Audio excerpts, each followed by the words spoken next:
You find it, you have your notes with you, right? Your notes, in your notes you will find this is a gospel-centered letter.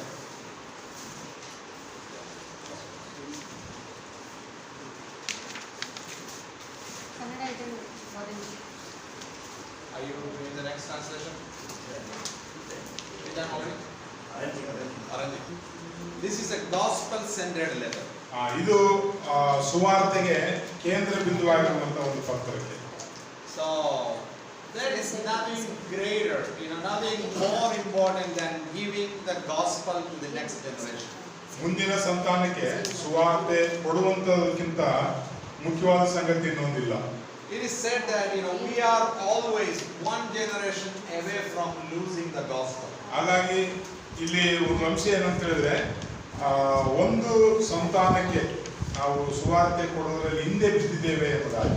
We have great responsibility toward our next generation. ಮುಂದಿನ ಒಂದು ಸಂತಾನಕ್ಕೆ ನಾವು ಜವಾಬ್ದಾರಿಯುಳ್ಳವರಾಗಿದ್ದೇವೆ. I told in the church also, on Sunday I said that we have to give the right gospel to our children. ನಮ್ಮ ಮಕ್ಕಳಿಗೆ ಸರಿಯಾದ ಸುವಾರ್ತೆಯನ್ನು ಕೊಡಬೇಕು ಎಂಬುದಾಗಿ ನಾನು ಸಭೆಯಲ್ಲಿ ಕೂಡ ಹೇಳಿದೆ. And that mostly happens when they are with us for 17 years or 18 years. ಅವರು ನಮ್ಮ ಜೊತೆ ಮಕ್ಕಳು 17 ವರ್ಷ 18 ವರ್ಷ ನಮ್ಮ ಜೊತೆ ಇರುವಾಗ ಅದು ಮಾಡುವಂತ ಕಾರ್ಯ. And when we are staying with our parents, like grandparents, they have also responsibility to pass on the gospel to them. ಏನೋ ಅಜ್ಜ ಅಜ್ಜಿಯವರು ಕೂಡ ಆ ಮಕ್ಕಳಿಗೆ ಸುವಾರ್ತೆ ಹೇಳುವಂತ ಜವಾಬ್ದಾರಿ ಕೂಡ ಅವರ ಮೇಲೆ ಇರ್ತದೆ. So when our children are with us, Old Testament, you find Deuteronomy says that when you sit down, when you get up, and when you are traveling all the time, you need to what? You need to give the law, book of the Lord to them. You need to teach them the laws. ಹಾಗಾಗಿ ಧರ್ಮೋಪದೇಶ ಕಾಂಡದಲ್ಲಿ ಬರೆಯಲ್ಪಟ್ಟಿದೆ, ನೀನು ಕೂತ್ಕೊಳ್ಳುವಾಗಲೂ, ಹೇಳುವಾಗಲೂ, ನಡೆಯುವಾಗಲೂ, ಮಲ್ಕೊಳ್ಳುವಾಗಲೂ ಈ ಒಂದು ಬೋಧನೆ ಮಕ್ಕಳಿಗೆ ಮಾಡಬೇಕೆಂಬುದಾಗಿ ಹೇಳ್ತದೆ. Parents have the responsibility to train up their children in prayer and the discipline of the word. ಹಾಗಾಗಿ ಪೋಷಕರು ಮಕ್ಕಳಿಗೆ ಆ ಒಂದು ವಾಕ್ಯ ಭಾಗದಲ್ಲಿ ಬೆಳೆಸುವಂತದ್ದು ನಡೆಸುವಂತದ್ದು ಒಂದು ಜವಾಬ್ದಾರಿ ಇದೆ. We cannot transfer that responsibility just to the church alone. ಹಾಗಾಗಿ ಈ ಒಂದು ಪೋಷಕರು ಮಾಡುವ ಜವಾಬ್ದಾರಿ ಕೇವಲ ನಾವು ಸಭೆಗಳಿಗೆ ಆ ಜವಾಬ್ದಾರಿ ಕೊಡುವಂತದ್ದಲ್ಲ. Sometimes parents can substitute that responsibility and give to the Sunday school teachers. ಆ ಒಂದು ಚರ್ಚ್ ಏನ್ ಮಾಡುತ್ತೆ ಅಂತ ಹೇಳಿದ್ರೆ ಆ ಜವಾಬ್ದಾರಿ ಕೆಲವು ಸಾರಿ ಸಂಡೇ ಸ್ಕೂಲ್ ಟೀಚರ್ಗಳ ಮೇಲೆ ಹಾಕ್ತಾರೆ. Or to the tuition teacher. ಇಲ್ಲ ಅಂತ ಹೇಳಿದ್ರೆ ಟ್ಯೂಷನ್ ಟೀಚರ್ ಮೇಲೆ ಹಾಕ್ತಾರೆ ಆ ಜವಾಬ್ದಾರಿ. But parents have the responsibility as they are with us that we train them in the word. They should see the prayer that you do. They should see the scripture reading that you do. They should see the worship and the love that you give to Jesus. ಹಾಗಾಗಿ ಈ ಮಕ್ಕಳು ಪೋಷಕರನ್ನ ನೀವು ಪ್ರಾರ್ಥನೆ ಮಾಡುವಂಥದ್ದು, ದೇವರ ವಾಕ್ಯ ಓದುವಂಥದ್ದು, ಆರಾಧನೆ ಮಾಡುವಂಥದ್ದು ಎಲ್ಲವೂ ಕೂಡ ನಿಮ್ಮನ್ನ ನೋಡಿ ಆ ಮಕ್ಕಳು ಕಲಿತಾರೆ.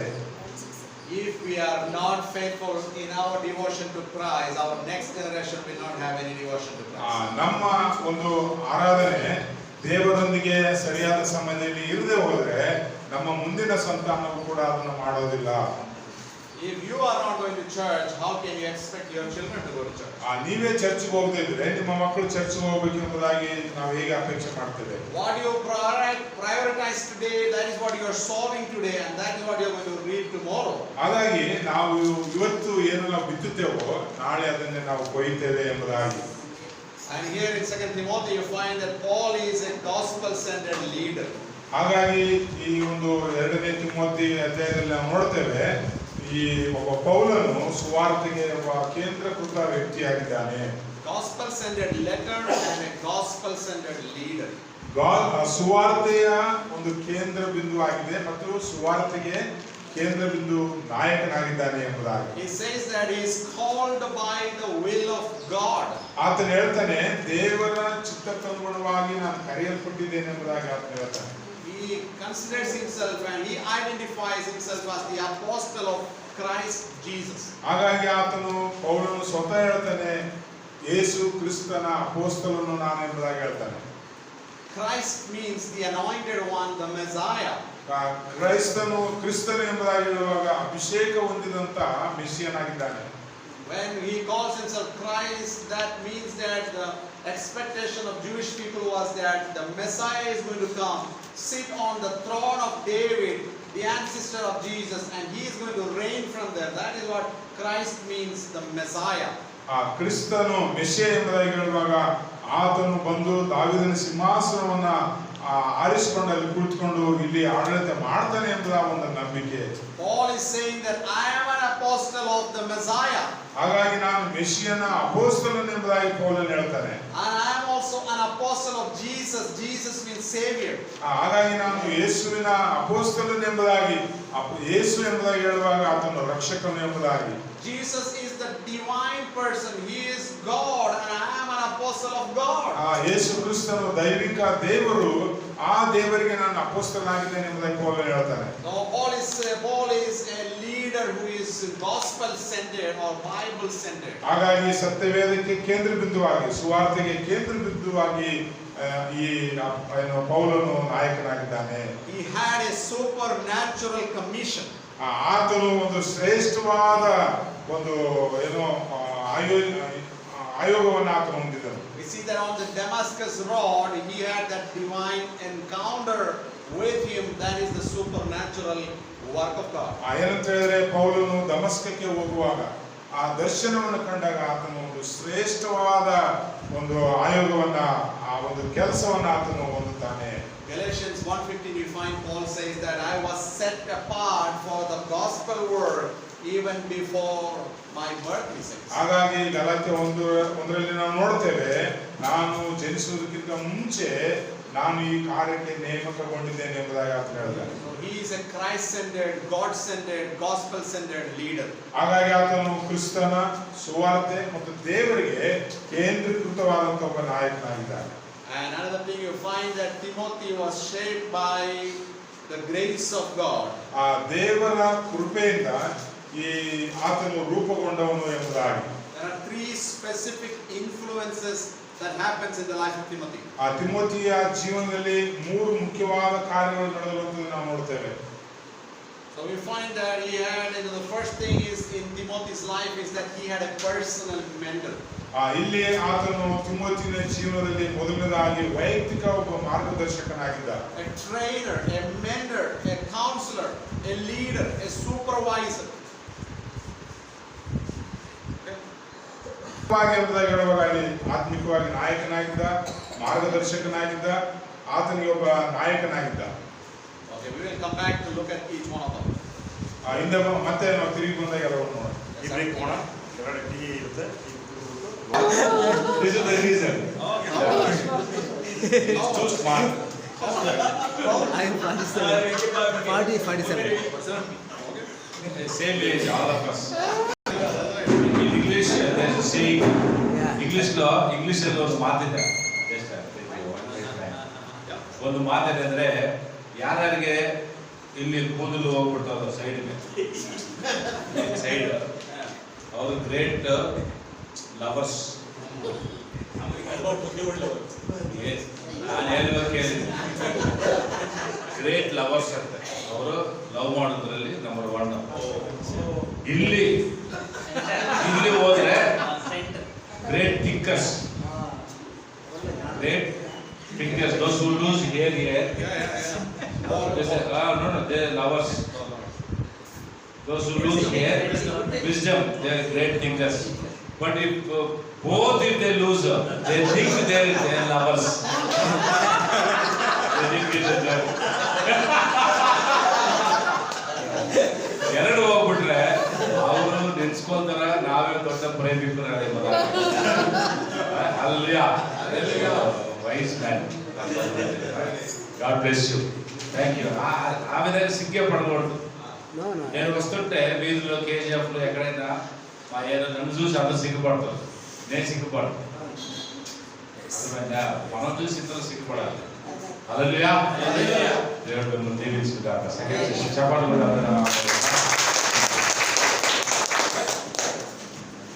Praise the Lord. Again, we continue with our studies. On. We continue in our studies of the book of Paul to Timothy.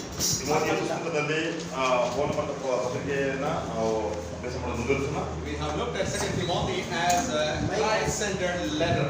ಎರಡನೇ ತಿಮೋತಿಯನ್ನ ಕ್ರಿಸ್ತನ ಕೇಂದ್ರೀಕೃತವಾಗಿರುವಂತ ಒಂದು ಪತ್ರಿಕೆಯನ್ನು ನೋಡ್ತೇವೆ. We also have looked at a Christ-centered leader.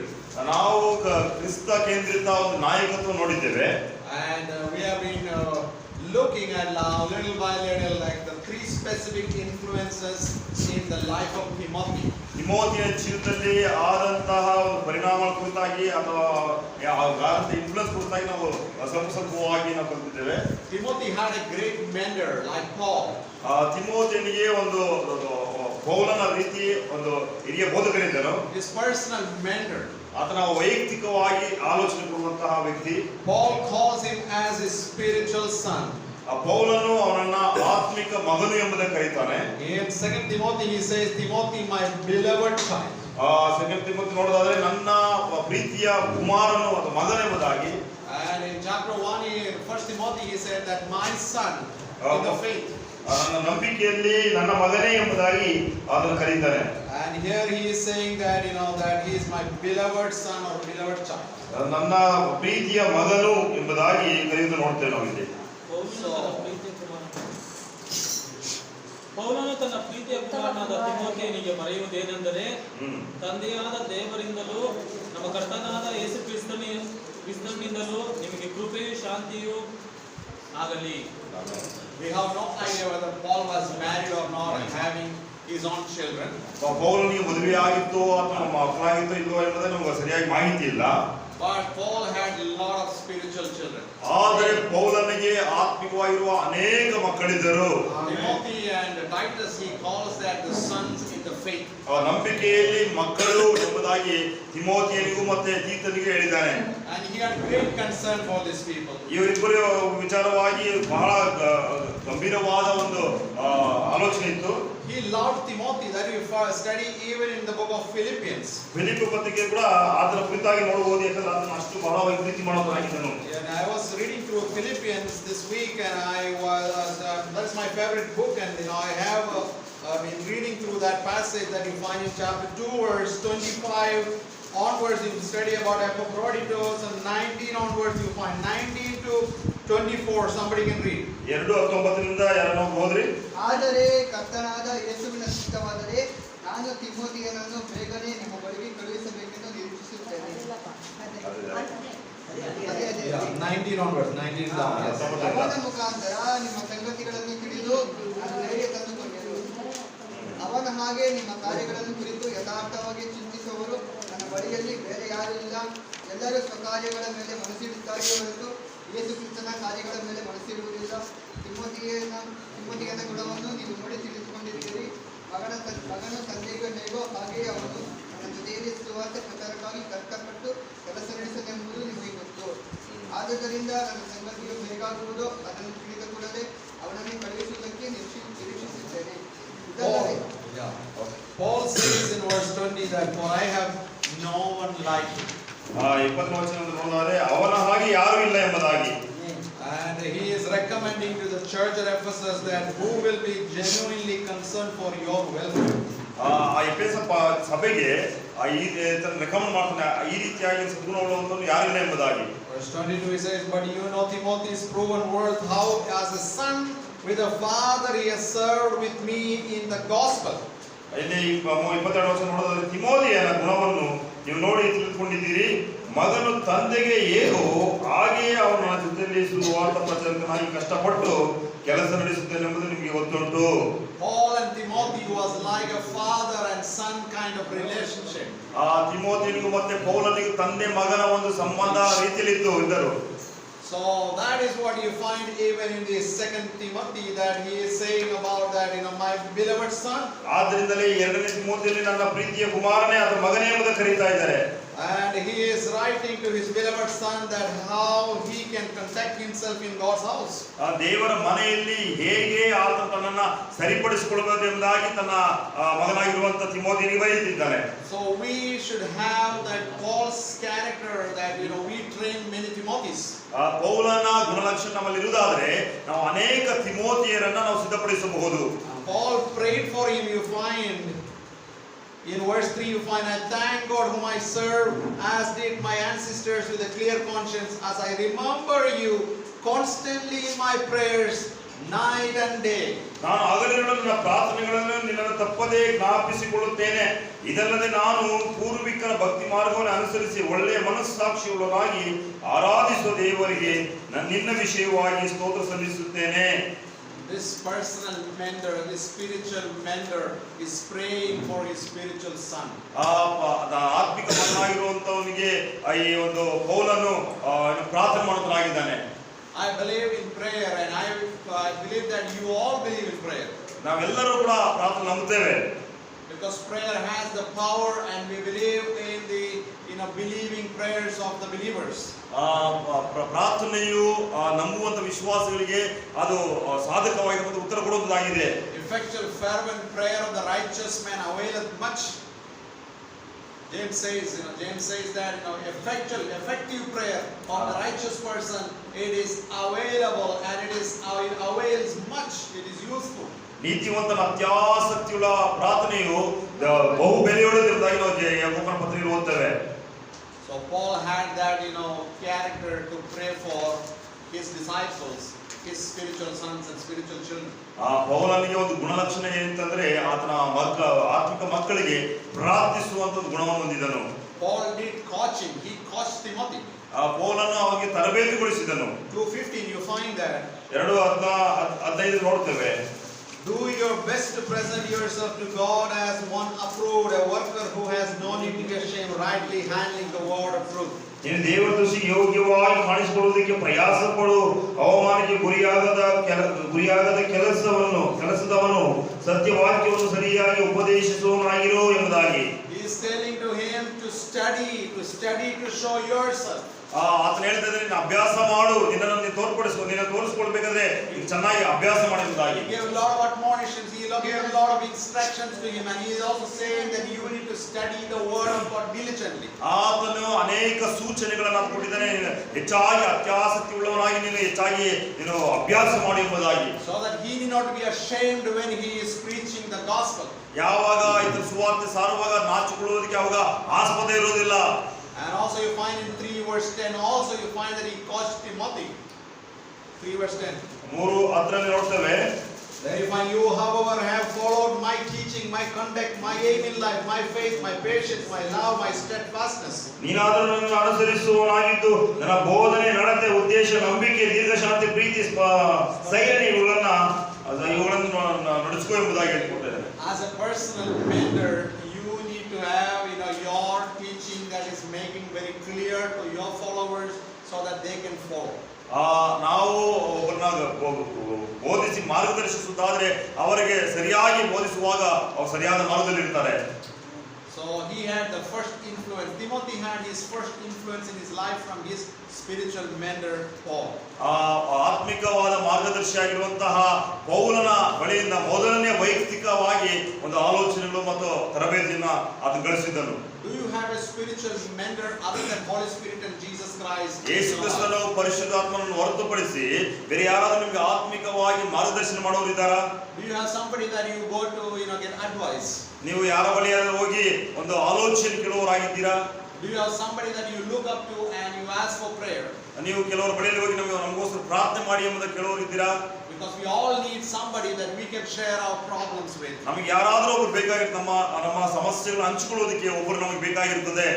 We may not share with everybody, but we should have some close people, maybe parents, maybe some spiritual people that you look up to and say and share text messages with them and asking, I'm going through some valley times, some down times, can you pray for me? ಪೋಷಕರಾಗಿರ್ಬೋದು ಅಥವಾ ನಮಗೆ ಬೇಕಾಗಿರುವ ಮಾರ್ಗದರ್ಶಕರ ಬಳಿಗೆ ಹೋಗಿ ನಮಗೆ ಸಮಸ್ಯೆಗಳಿದೆ, ನನಗೆ ಹೋರಾಟ ಇದೆ, ನಾನು ಕೆಳಗೆ ಬೀಳುವಂತನಾಗಿದ್ದೀನಿ ಅಥವಾ ಇಕ್ಕಟ್ಟಿನ ಸಿಕ್ಕಿದ್ರೆ ಇದಕ್ಕೆ ಪರಿಹಾರ ಬೇಕೆಂದು ಪ್ರಾರ್ಥನೆ ಮಾಡ್ರಿ ಅಂತ ಕೇಳುವವರಾಗಿರ್ತೇವೆ. When you are so much involved in the ministry, you can have the exhaustion, the physical exertion happening to you, and in those weaknesses and difficult times, you need an upliftment by the prayers of the saints and the support and encouragement of the saints. ನಾವು ಸೇವೆಯಲ್ಲಿ ಇರಬೇಕಾದ್ರೆ ನಾವು ಭೌತಿಕವಾಗಿ ಅನೇಕ ವಿಧವಾಗಿ ನಾವು ಬಳಲಿ ಹೋಗ್ತಾ ಇರ್ತೇವೆ. ಆಗ ನಮ್ಮನ್ನ ಪ್ರೋತ್ಸಾಹಪಡಿಸುವವರು, ಎದ್ದು ಮೇಲಕ್ಕೆತ್ತುವವರು, ಪ್ರಾರ್ಥನೆಗಳು, ದೇವಜನರ ಪ್ರಾರ್ಥನೆ ಬೇಕಾಗಿರ್ತದೆ. So you need to have your church members, the core team that you have, that you come together, sit down with them and share life together one-on-one, and asking him how are you doing spiritually, how is your life, what book are you reading, how are you being strengthened? How is your prayer life? How is your preparation of the Bible, study of the Bible? Those true, genuine, straightforward questions we need to ask. ನಮ್ಮ ಸಭೆಯಲ್ಲಿ ಚಿಕ್ಕ ಚಿಕ್ಕ ಗುಂಪುಗಳನ್ನು ಕೂರಿಸಿಕೊಂಡು ಅವರ ಬಳಿಯಲ್ಲಿ ನೇರವಾಗಿ ಮಾತನಾಡುವವರಾಗಿರಬೇಕು. ಹೇಗೆ ನಿಮ್ಮ ಆತ್ಮಿಕ ಜೀವನ ನಡೀತಿದೆ? ನೀವು ಪ್ರಾರ್ಥನೆ ಮಾಡ್ತಿದ್ರಾ? ಯಾವ ಸತ್ಯವೇದದಲ್ಲಿ ಯಾವ ಪುಸ್ತಕ ಓದ್ತಿದ್ರಾ? ಹೇಗೆ ನಿಮ್ಮ ಆತ್ಮಿಕ ಜೀವಿತ ಬೆಳೀತಾ ಇದೆ ಎಂಬುದಾಗಿ ನೇರವಾದ ಪ್ರಶ್ನೆಗಳನ್ನ ನಾವು ಕೇಳುವವರಾಗಿರಬೇಕು. We are not asking those questions to put them to shame, but to strengthen them, that they can be encouraged to follow those practices. ನಾವು ಅವರನ್ನ ಕುಗ್ಗಿಸುವುದಕ್ಕೋಸ್ಕರ ಆಗಲಿ ಕುಂದಿಸುವುದಕ್ಕೋಸ್ಕರ ಅಲ್ಲ, ಬದಲಾಗಿ ಅವರನ್ನ ಪ್ರಾಯೋಗಿಕವಾಗಿ ಆತ್ಮದಲ್ಲಿ ಬೆಳೆಯುವುದಕ್ಕೆ ಸಹಾಯ ಮಾಡುವಂತರಾಗಿರ್ತೇವೆ. So we all have to have that core team sitting down, praying for one another after sharing our life. Then pray together. ಆ ಒಂದು ಸಣ್ಣ ಗುಂಪಿನ ಜೊತೆ ಕುಳಿತುಕೊಂಡು ಮಾತನಾಡುವ ಎಲ್ಲರೂ ಹಂಚಿಕೊಂಡ ನಂತರ ನಾವು ಒಟ್ಟಾಗಿ ಪ್ರಾರ್ಥಿಸುವವರಾಗಿರಬೇಕು. You can have some prayer partners that you pray together. ನಮಗೆ ಪ್ರಾರ್ಥನಾ ಒಂದು ಸಂಗಾತಿಗಳು ಬೇಕಾಗುತ್ತದೆ. Even if you don't get to meet together physically, you can call on phone and you can talk to them and say that, can I pray for you, brother? Can I pray for your sister? ನಾವು ಒಂದು ವೇಳೆ ನೇರವಾಗಿ ಸಂಧಿಸಕ್ಕೆ ಆಗದಿದ್ರು ಕೂಡ ನಾವು phone ಮುಖಾಂತರ ದೂರವಾಣಿ ಮುಖಾಂತರ ಮಾತನಾಡಿ ನಾನು ನಿಮಗೋಸ್ಕರ ಪ್ರಾರ್ಥನೆ ಮಾಡಲಾ ಸಹೋದರನೇ ಸಹೋದರಿ ಅಂತ ಕೇಳುವಂತರಾಗಿರಬೇಕು. When somebody is calling and sharing their problem with you, don't say don't worry alone. Just say that don't worry, can I pray for you now? ಕೆಲವೊಂದ್ಸಲ ಕುತ್ಕೊಂಡಿರುವ ನಾವು ಕೇಳಬಹುದು, ನೀವು ಚಿಂತೆ ಮಾಡಬೇಡ್ರಿ, ನಾವು ನಿಮಗೋಸ್ಕರ ಪ್ರಾರ್ಥನೆ ಮಾಡ್ತೀವಿ ಎಂಬುದಾಗಿ. Sometimes you do not have the right words to say when people are going through troubles, but you can always say that, can I pray for you? ಕೆಲವೊಂದು ಬಾರಿ ಕೆಲವರು ಸಮಸ್ಯೆಗಳಲ್ಲಿ ಹಾದು ಹೋಗುವಾಗ ಅವರಿಗೆ ಹೇಳುವಂತ ಮಾತುಗಳು ನಮ್ಮಲ್ಲಿ ಇಲ್ಲದೆ ಇರುವುದು ಕೂಡ, ಆದ್ರೆ ಅವ್ರ ಹತ್ರ ಹೇಳುವಂತ ಒಂದು ಮಾತು ಏನಂದ್ರೆ ನಾನು ನಿಮಗೋಸ್ಕರ ಪ್ರಾರ್ಥನೆ ಮಾಡಲಾ ಎಂಬುದಾಗಿ. Maybe you haven't gone through that experience, because we all don't go through similar problems. We all go through different problems. And when somebody is going through a new situation that you haven't known, you haven't heard of, that you can say that God knows about it. Can I pray for you that you will have the comfort from Him? ನಾನು ಹಾದು ಹೋಗುವಂತ ಸಮಸ್ಯೆ ನೀನು ಹಾದು ಹೋದಿಲ್ಲ, ಅಥವಾ ಎಲ್ಲರೂ ಒಂದೇ ಸಮಸ್ಯೆ ಹಾದು ಹೋಗುದಿಲ್ಲ. ಒಬ್ಬೊಬ್ಬರಿಗೂ ಒಂದು ಸಮಸ್ಯೆ ಇರ್ತದೆ, ಒಬ್ಬೊಬ್ಬರಿಗೂ ಒಂದು ಸಮಸ್ಯೆ ಹಾದು ಹೋಗ್ತಾರೆ. ಆದ್ರೆ ಒಟ್ಟಾರೆ ನಾವು ಕುಳಿತುಕೊಂಡು ಅವ್ರಿಗೆ ಹೇಳುವಾಗ ನಾವೆಲ್ಲರೂ ಪ್ರಾರ್ಥನೆ ಮಾಡೋಣ ಎಂದು ಹೇಳುವಂತರಾಗಿರಬೇಕು. Timothy had a great mentor, the spiritual mentor, who knew about him, all about him, and who was able to give him the right advice so that he can be strengthened spiritually, revived spiritually, and rejuvenated and enlightened. And he has to be energized to move forward with the work that is entrusted to him. ತಿಮೋಥಿಯನಿಗೆ ಒಂದು ಬಹಳ ದೊಡ್ಡ ಒಂದು ಆತ್ಮಿಕ ಮಾರ್ಗದರ್ಶಿದ್ರು. ಹಾಗಾಗಿ ಆತನ ಯಾವುದೇ ಒಂದು ಆತ್ಮಿಕ ಘಟ್ಟಗಳಲ್ಲಿ ಬಿದ್ದು ಹೋಗುವ ಸರಿ ಅಥವಾ ಬೆಳೆಯುವುದಕ್ಕೆ ಆಗುವುದಕ್ಕಾಗಲು ಸರಿ, ಯಾವುದೇ ವಿಚಾರ ಇದ್ರೂ ಕೂಡ ಆ ಮಾರ್ಗದರ್ಶಿಯಿಂದ ಅನೇಕ ವಿಚಾರಗಳನ್ನ ಆತನು ಜ್ಞಾನವನ್ನು ಪಡೆದುಕೊಳ್ಳುವನಾಗಿದ್ದನು. Not only that, Timothy had a personal mentor, he also had spiritual, grandmother and mother. ಆತನಿಗೆ ಆತ್ಮಿಕವಾಗಿ ಮಾರ್ಗದರ್ಶಿ ಮಾತ್ರವಲ್ಲದೆ ಆತನ ತಾಯಿಯು ಮತ್ತೆ ಅಜ್ಜಿಯು ಕೂಡ ಆತ್ಮಿಕವಾಗಿ ಅವರು ಬೆಳೆಸುವರಾಗಿದ್ದರು. The second influence in Timothy's life was the spiritual family, the godly family. ಒಂದು ತಿಮೋಥಿಯನಿಗೆ ಎರಡನೇದಾಗಿ ಆತನಿಗೆ ಇನ್ಫ್ಲೂಯೆನ್ಸ್ ಆಗಿರುವ ವಿಚಾರ ಅಂದ್ರೆ ಆತನಿಗೆ ಆತ್ಮಿಕವಾಗಿ ಒಂದು ದೈವಿಕತ್ವವುಳ್ಳ ತುಂಬಲ್ಪಟ್ಟಂತಹ ಕುಟುಂಬ ಆತನ ಜೊತೆಲಿ ಇತ್ತು. Mother Eunice and Lois, the grandmother, both of them had great influence in Timothy's life. ಅವನ ತಾಯಿ ಮತ್ತೆ ಅಜ್ಜಿಯು ಅವನ ಜೀವಿತದಲ್ಲಿ ಬಹಳ ಅವನನ್ನ ಪ್ರೋತ್ಸಾಹ ಮಾಡಿದ ಆತ್ಮಿಕತೆಯಲ್ಲಿ. They taught him from the Old Testament scriptures from his childhood. ಆತ ಚಿಕ್ಕ ವಯಸ್ಸಿನಿಂದಲೇ ಆತನಿಗೆ ಹಳೆ ಒಡಂಬಡಿಕೆಯ ವಾಕ್ಯಗಳನ್ನು ಬೋಧಿಸುತ್ತಿದ್ದರು. They were not pastors in his life, but they were able to train a pastor. ಅವರು ಅವರ ತಾಯಿ ಮತ್ತೆ ಅಜ್ಜಿ ಪಾಸ್ಟರ್ಗಳಲ್ಲ, ಆದ್ರೆ ಒಂದು ಪಾಸ್ಟರ್ನ ಸಭಾಪಾಲಕರನ್ನ ಅವರು ತರಬೇತಿಗೊಳಿಸಿದರು. Most of the time we try to overlook the godly parents and their influence in our lives. ನಮ್ಮ ಜೀವಿತದಲ್ಲೂ ಕೂಡ ಕೆಲವರು ದೈವಿಕ ವ್ಯಕ್ತಿಗಳು ನಮ್ಮನ್ನ ಮೇಲ್ವಿಚಾರಣೆ ಮಾಡಬಹುದು. We need to thank God for godly parents and the godly mentors who have trained us, who have given the right words to us that we should be spiritually strong today. ನಮ್ಮ ಜೀವಿತದಲ್ಲಿ ದೇವರು ಕೆಲವೊಂದು ದೈವಿಕ ವ್ಯಕ್ತಿಗಳನ್ನು ಕೊಡ್ತಾರೆ. ನಾವು ಅವರ ಕೊಡುವಂತ ಮಾರ್ಗದರ್ಶನದಿಂದ ನಾವು ಈ ದಿನ ಒಂದು ಆತ್ಮಿಕವಾಗಿ ಬಲಿಷ್ಠರಾಗಿರ್ತೇವೆ. When I say godly parents, that does not mean that they are perfect people. ನಾನು ದೈವಿಕ ತಂದೆ ತಾಯಿಗಳನ್ನು ಹೇಳಿದ್ರೆ ಅವರು ಪರಿಪೂರ್ಣರಾಗಿರ್ಬೇಕೆಂಬುದಾಗಿ ಏನಲ್ಲ.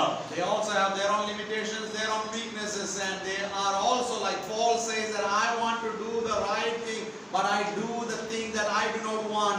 In my body I am facing this struggle that I am not able to do the right thing that I wanted to do. ಆ ಪೋಷಕರು ಕೂಡ ಒಂದು ಕೆಲವೊಂದು ಇತಿಮಿತಿಗಳು ಇರ್ತವೆ, ಅದನ್ನ ಮೀರಿ ಅವರು ಕೂಡ ಹೋಗಲ್ಲ, ಅವರು ಕೂಡ ಬಲಹೀನತೆ ಇರ್ತವೆ. ಪೌಲನು ಈ ರೀತಿ ಹೇಳ್ತಾನೆ, ನಾನು ಕೂಡ ಅನೇಕ ವಿಷಯಗಳನ್ನು ಮಾಡಬೇಕೆಂಬುದಾಗಿ ಬಯಸ್ತೇನೆ, ಆದ್ರೆ ನಾನು ಬಯಸದ ವಿಷಯಗಳಲ್ಲಿ ಕೂಡ ನನ್ನನ್ನ ನಡೆಸಲ್ಪಡುತ್ತೇನೆ, ನನ್ನಲ್ಲೂ ಕೂಡ ಅನೇಕ ಬಲಹೀನತೆಗಳಿದೆ ಎಂಬುದಾಗಿ. We know about church history says about the mother Monica who prayed for her son Augustine. ಇಲ್ಲಿ ಸಭೆ ಇತಿಹಾಸ ನೋಡೋದಾದ್ರೆ ಒಂದು ತಾಯಿಯುಕ್ತ ಮೋನಿಕಾ ಅಗಸ್ಟಿನ್ ಎಂಬ ವ್ಯಕ್ತಿಗೆ ಪ್ರಾರ್ಥನೆ ಮಾಡುವಳಾಗಿದ್ದಳು. They lived in the Corinth, in the place called Carthage, one of the wicked cities of the ancient world.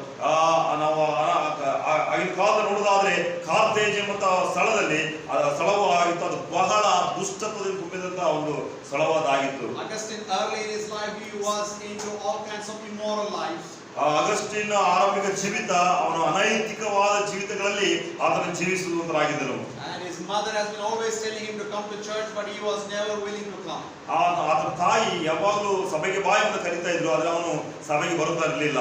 But his mother prayed to 16 to 18 years for him, and finally he got converted. 16 ವರ್ಷಗಳ ಕಾಲ ಆತನ ತಾಯಿ ಅವನಿಗೋಸ್ಕರ ಅವನ ರಕ್ಷಣೆಗಾಗಿ ಪ್ರಾರ್ಥನೆ ಮಾಡಿದ್ರು. ನಂತರ ಅವನು ದೇವರ ಕಡೆಗೆ ರಕ್ಷಿಸಲ್ಪಟ್ಟರೆ ಎಂದು ನೋಡ್ತೇವೆ. And the history states that son of many prayers cannot be lost.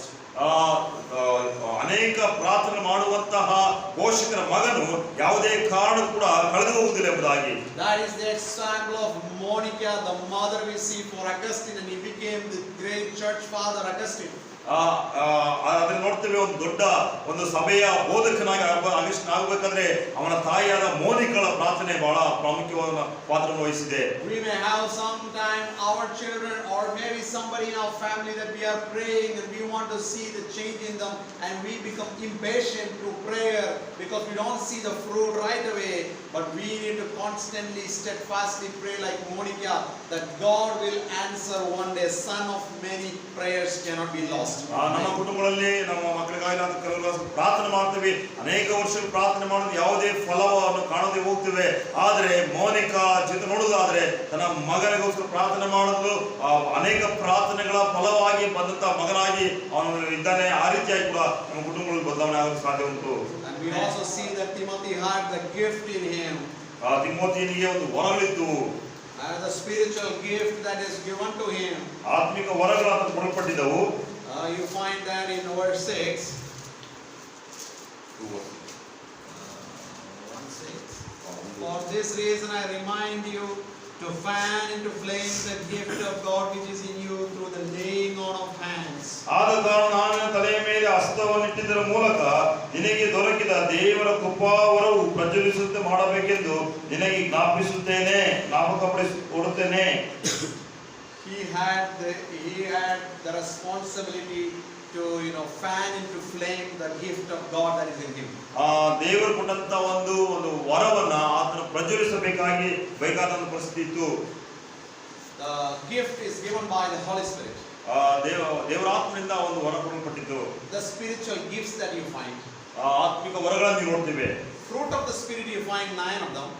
ಆತ್ಮನ ಫಲಗಳನ್ನು ನೋಡ್ತೇವೆ, ಅದು 9 ಫಲಗಳಾಗಿದ್ದಾವೆ. That we can have all of those fruits. ಎಲ್ಲ ಫಲಗಳನ್ನು ಹೊಂದಿಕೊಳ್ಳಬಹುದು. And the spiritual gift you find about 18-19 of them, and all those spiritual gifts we cannot have. ಆತ್ಮಿಕ ವರಗಳು ಹೆಚ್ಚು ಕಡಿಮೆ 18-19 ವರಗಳಿದೆ, ಎಲ್ಲವನ್ನು ಹೊಂದಿಕೊಳ್ಳೋದಕ್ಕೆ ಸಾಧ್ಯವಿಲ್ಲ. But every believer has at least one gift. ಆದರೆ ಎಲ್ಲಾ ವಿಶ್ವಾಸಿಗಳು ಒಂದಾದರೂ ವರವನ್ನು ಹೊಂದಿಕೊಂಡಿರ್ತಾರೆ. There is no believer who doesn't have a gift. ವರಗಳಿಲ್ಲದಂತ ಒಂದು ವಿಶ್ವಾಸ ಇರೋದೇ ಇಲ್ಲ. You find it in 1 Peter 4, Ephesians 4, and 1 Corinthians 12, and Romans 12. All these 4 passages you find the spiritual gifts are mentioned. ಮೊದಲ ಪೇತ್ರ 4, First Peter, and you find Ephesians 4, ಎಫೆಸ 4, Romans 12, ರೋಮಪುರ ಪತ್ರಿಕೆ 12, 1 Corinthians 12. ಮೊದಲನೇ ಕೊರಿಂಥ 12ನೇ ಅಧ್ಯಾಯದಲ್ಲಿ ಎಲ್ಲವನ್ನೂ ಈ ಕಾರ್ಯ ನೋಡ್ತೇವೆ. So if you go through those passages, you will find the spiritual gifts mentioned. ಈ ಎಲ್ಲಾ ವಾಕ್ಯಗಳು ನೋಡೋದಾದ್ರೆ ಆತ್ಮಿಕ ವರದಾನಗಳ ಕುರಿತಾಗಿ ಅಲ್ಲಿ ಬರೆಯಲ್ಪಟ್ಟಿದೆ. When we were in seminary, we had to identify what gift we have. ನಾವು ಸೆಮಿನಾರ್ ಇರಬೇಕಾದ್ರೆ ನಾವು ಯಾವ ವರಗಳನ್ನು ಹೊಂದಿದ್ದೇವೆ ಎಂಬುದಾಗಿ ನಾವು ನಮ್ಗೆ ಗುರುತಿಸಬೇಕಾಗಿತ್ತು. And so we try to figure it out each gift, and our mentor used to say that you need to sharpen your gift. ಆದ್ರಿಂದ ಮಾರ್ಗದರ್ಶಕರು ಹೇಳ್ತಾರೆ, ನಿಮ್ಮ ವರಗಳನ್ನ ನೀವು ತೀಕ್ಷ್ಣಗೊಳಿಸಬೇಕಾಗಿದೆ ಎಂಬುದಾಗಿ. How do you recognize the gift? ಅದನ್ನು ಹೇಗೆ ನೀವು ಗುರುತಿಸ್ತೀರಾ ವರಗಳನ್ನ? People will identify what gift you have. ಅದೇ ಜನರು ನಿಮ್ಮಲ್ಲಿ ಯಾವ ವರಗಳಿದೆ ಅಂತ ಅವರು ಗುರುತಿಸ್ತಾರೆ. And you will also have a kind of special, desire to work at certain gift. ನೀವು ಕೂಡ ಕೆಲವು ವೈಯಕ್ತಿಕವಾಗಿ ಕೆಲವು ಒಂದು ವರಗಳು ಹೊಂದೋದಕ್ಕೆ ಬಯಸುವಂತರಾಗಿರ್ತೀರಿ. My life group, one lady, she says that I have the gift of hospitality. ಅವರಲ್ಲಿ ಇರುವಂತಹ ಒಬ್ಬ ಸ್ತ್ರೀ ಅಂದ್ರೆ ಅತಿಥಿ ಸತ್ಕಾರ ಮಾಡುವಂತ ಒಂದು ವರ ನನಗಿದೆ ಎಂಬುದಾಗಿ. She invites all kinds of people to her house. ಎಲ್ಲಾ ರೀತಿಯ ಜನಗಳನ್ನ ಅವ್ರ ಮನೆಗೆ ಕರೀತಾಳೆ. She prepares the food for them. ಅವರಿಗೆ ಆಹಾರವನ್ನು ಸಿದ್ಧಪಡಿಸ್ತಾಳೆ. She shows her love to those people. ಅವರಿಗೆ ಪ್ರೀತಿಯನ್ನು ತೋರಿಸ್ತಾಳೆ. She also invites other believers. ಅದರಲ್ಲಿ ವಿಶ್ವಾಸ ಕೂಡ ಕರೀತಾಳೆ. So that they can share gospel with these unbelievers. ಆ ಒಂದು ವಿಶ್ವಾಸಿಗಳು ಈ ಒಂದು ಅವಿಶ್ವಾಸಿಗಳ ಜೊತೆಲಿ ಸುವಾರ್ತೆ ಹಂಚಿಕೊಳ್ಳೋದಕ್ಕಾಗಿ. So hospitality is one of the key ways in which you can tell Christ with others. ಅತಿಥಿ ಸತ್ಕಾರ ಮಾಡುವುದು ಕೂಡ ಒಂದು ವಿಧಾನ ಕ್ರಿಸ್ತನ ಕುರಿತಾಗಿ ಹೇಳುವಂತ ಒಂದು ಅವಕಾಶ. And if you have a gift of preaching, then you need to be preparing and studying the word. ನೀವು ಒಂದು ವೇಳೆ ಬೋಧಿಸುವಂತ ಒಂದು ವರ ಇರುವುದಾದ್ರೆ ನೀವು ವಾಕ್ಯಗಳನ್ನ ಓದಿ ಸಿದ್ಧಪಡಿಸಿಕೊಳ್ಳುವಂತರಾಗಿರಬೇಕು. If you have a gift of preaching, then when you are asked to preach, when you are invited to preach, you will be ready. ನೀವು ಪ್ರಸಂಗಿಸುವ ವರ ನಿಮಗೆ ಏನಾದ್ರು ಇರುವುದಾದ್ರೆ ನಿಮ್ಮನ್ನು ಕರೆಯುವಾಗ ಆಹ್ವಾನಿಸುವಾಗ ನೀವು ಸಿದ್ಧರಿರಬೇಕು. You will not be the last person to preach. When you are given chance, you will say, okay, I will take up, I will preach. ನೀವು ಕಡೆಯವರಾಗಿರಲ್ಲ, ಯಾವಾಗ ಅವಕಾಶ ದೊರೀತದೆ ಅವಾಗ ನಾನು ಪ್ರಸಂಗಿಸ್ತೇನೆ ಎಂಬುದಾಗಿ ಮುಂದೆ ಬರಬೇಕು. Past 30+ years of ministry, I have never said no to preaching. 30 ವರ್ಷಗಳ ಈ ಒಂದು ಸೇವೆಯಲ್ಲಿ ನಾನು ಯಾವತ್ತೂ ಕೂಡ ಪ್ರಸಂಗಕ್ಕೆ ಇಲ್ಲ ಅಂತ ಹೇಳಿಲ್ಲ. God said, Jonah, go. ದೇವರು ಯೋನನಿಗೆ ಹೇಳಿದ್ರು ಹೋಗು ಎಂಬುದಾಗಿ. Jonah said no. ಯೋನ ಹೇಳಿದ ಇಲ್ಲ. What happened? ಏನಾಯ್ತು? We know the trouble that happened. ನಂತರ ಆಗಿದ ಸಂಕಷ್ಟವನ್ನು ನೋಡಿದ್ದೇವೆ. The storm that happened. ಅಲ್ಲಿ ದೊಡ್ಡ ಒಂದು ಬಿರುಗಾಳಿಯನ್ನು ನೋಡ್ತೇವೆ. He himself was troubled. ಅವನೇ ಅವನಿಗೆ ತೊಂದರೆ ಕೊಡ್ಕೊಂತಾ ಇದ್ದ. He caused the trouble to all the people in the ship also. ಅವನು ಮಾತ್ರ ಅಲ್ಲದೆ ಒಂದು ದೋಣಿಯಲ್ಲಿ ಎಲ್ಲರಿಗೂ ಕೂಡ ತೊಂದರೆಗೆ ಉಂಟು ಮಾಡಿದ. If you don't obey to exercise your gift, not only you will be a trouble, you will be a trouble to all the others, rest of the crowd. ನಿನ್ನಿಗೆ ಕೊಡಲ್ಪಟ್ಟಂತಹ ವರವನ್ನ ನೀನು ಉಪಯೋಗಿಸುವುದಕ್ಕೆ ಮರೆತರೆ ನಿನಗೆ ಮಾತ್ರ ತೊಂದರೆ ಆಗುದಿಲ್ಲ, ನಿನ್ನ ಸುತ್ತಿರುವ ಎಲ್ಲಾ ಜನರಿಗೆ ತೊಂದರೆ ಆಗ್ತದೆ.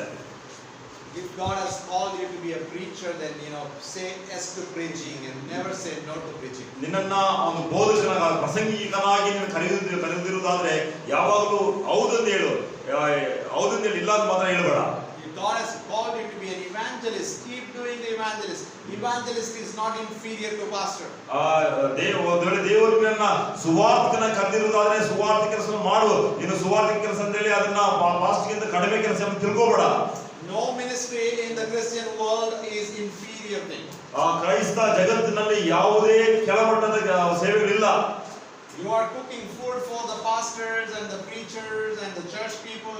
Don't think that your work is inferior to pastor. ಒಂದು ವೇಳೆ ಸಭೆಯಲ್ಲಿ ನಿಮಗೆ ಅಡಿಗೆ ಮಾಡುವಂತ ಒಂದು ವರ ಕೊಡಲ್ಪಟ್ಟಿದ್ರೆ ಪಾಸ್ಟರ್ ಸಭಾಪಾಲಕರಿಗೆ ಮತ್ತೆ ಎಲ್ಲ ವಿಶ್ವಾಸ ಸೇವಕರಿಗೆ ಅಡಿಗೆ ಮಾಡೋದಾದ್ರೆ ಅದನ್ನ ತುಂಬಾ ಕೀಳರಿಮೆ ಎಂಬುದಾಗಿ ಭಾವಿಸಬೇಡ. Deacon is not inferior to pastor. Deacon ಅಂದ್ರೆ ಸಭಾ ಸೇವಕನು ಸಭಾಪಾಲಕರಿಂದ ಕೆಳಮಟ್ಟದವನಲ್ಲ. We need everyone. ನಮ್ಗೆಲ್ಲರೂ ಬೇಕು. If everybody is a pastor, then who will be the believer? ಎಲ್ಲರೂ ಪಾಸ್ಟರ್ಗಳಾದ್ರೆ ಸಭಾಪಾಲಕರಾದ್ರೆ ಯಾರು ವಿಶ್ವಾಸವಾಗಿರ್ತಾರೆ? We need different people sharing different capacities of ministry, different levels of ministry, and we are trying to function as a group in unity. ನಾವು ಒಗ್ಗಟ್ಟಿನಲ್ಲಿ ಏಕತೆಯಲ್ಲಿ ಒಟ್ಟಾಗಿ ಇದ್ದು ಪ್ರಕ್ರಿಯೆಗಳು ಮಾಡಬೇಕಾದ್ರೆ ನಮಗೆ ಕೊಡಲ್ಪಟ್ಟ ಸಾಮರ್ಥ್ಯದ ಮೇರೆಗೆ ನಾವು ಎಲ್ಲ ಕಾರ್ಯಗಳನ್ನು ಒಬ್ಬೊಬ್ಬರು ಅವರು ಕೊಡಲ್ಪಟ್ಟ ಸಾಮರ್ಥ್ಯ ಮೇರೆಗೆ ಮಾಡಬೇಕಾಗುತ್ತದೆ.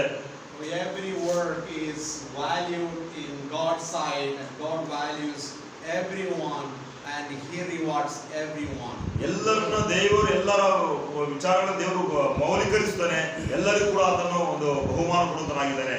The one who came to the work in the first hour and one who came to the work in the last hour, everybody gets the reward equally. ನಾವು ನೋಡ್ತೇವೆ ಮೊದಲೇ ಬೆಳಗ್ಗೆ ಬಂದಂತವರಿಗೂ ಸಂಜೆ ಬಂದ ಎಲ್ಲರೂ ಕೂಡ ಆತನು ಒಂದು ಕೂಲಿಯನ್ನು ಕೊಟ್ಟನೆಂಬುದಾಗಿ.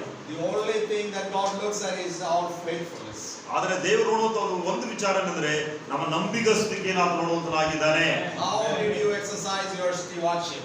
ನಿಮ್ಮ ಒಂದು ಸೇವಾ ಕಾರ್ಯವನ್ನು ಹೇಗೆ ನೀವು ಅಭ್ಯಾಸ ಮಾಡೋದಾಗಿರ್ತೀರಿ.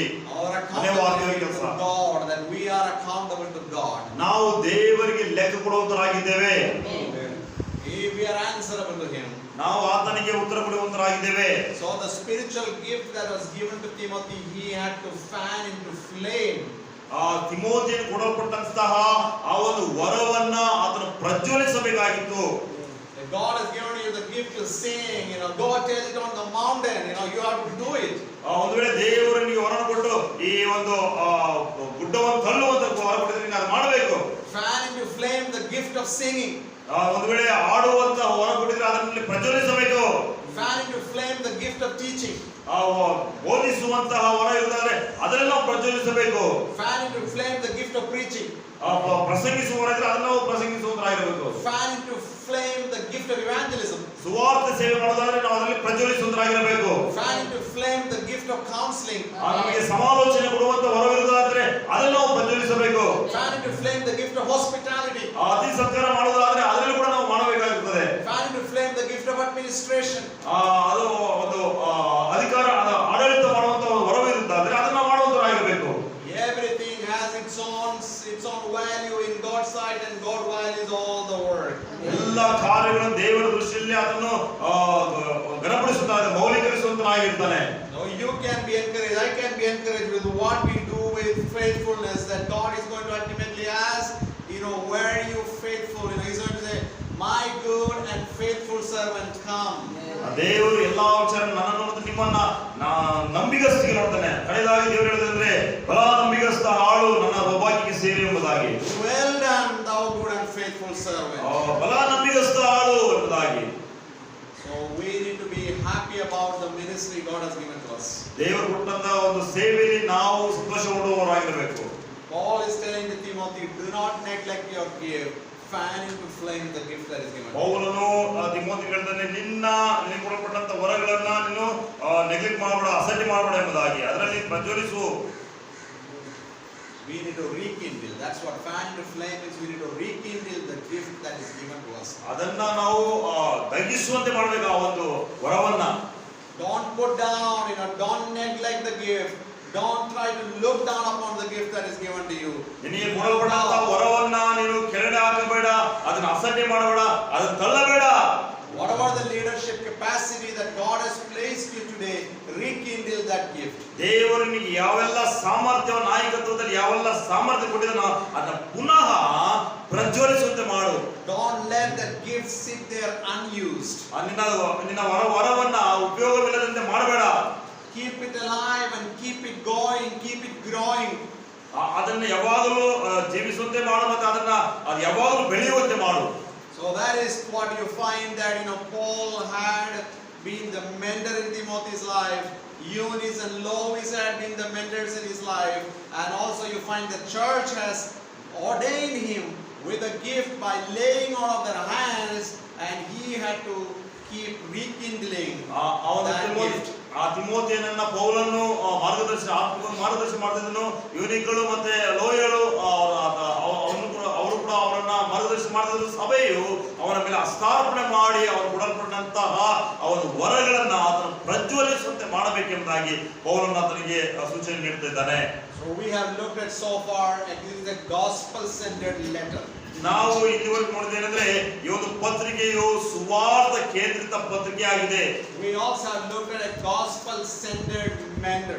ನಾವು ಇಲ್ಲಿ ನೋಡಿದ್ರೆ ಸುವಾರ್ಥ ಸೇವೆಯ ಒಂದು ಕೇಂದ್ರಿತ ಒಂದು ನಾಯಕರು ನೋಡ್ತೇವೆ. ಮಾರ್ಗದರ್ಶನ. We have looked at 3 different influences in the life of Timothy. ತಿಮೋಥಿಯ ಜೀವಿತದಲ್ಲಿದ್ದಂತ 3 influence ಗಳನ್ನು ನೋಡ್ತೇವೆ.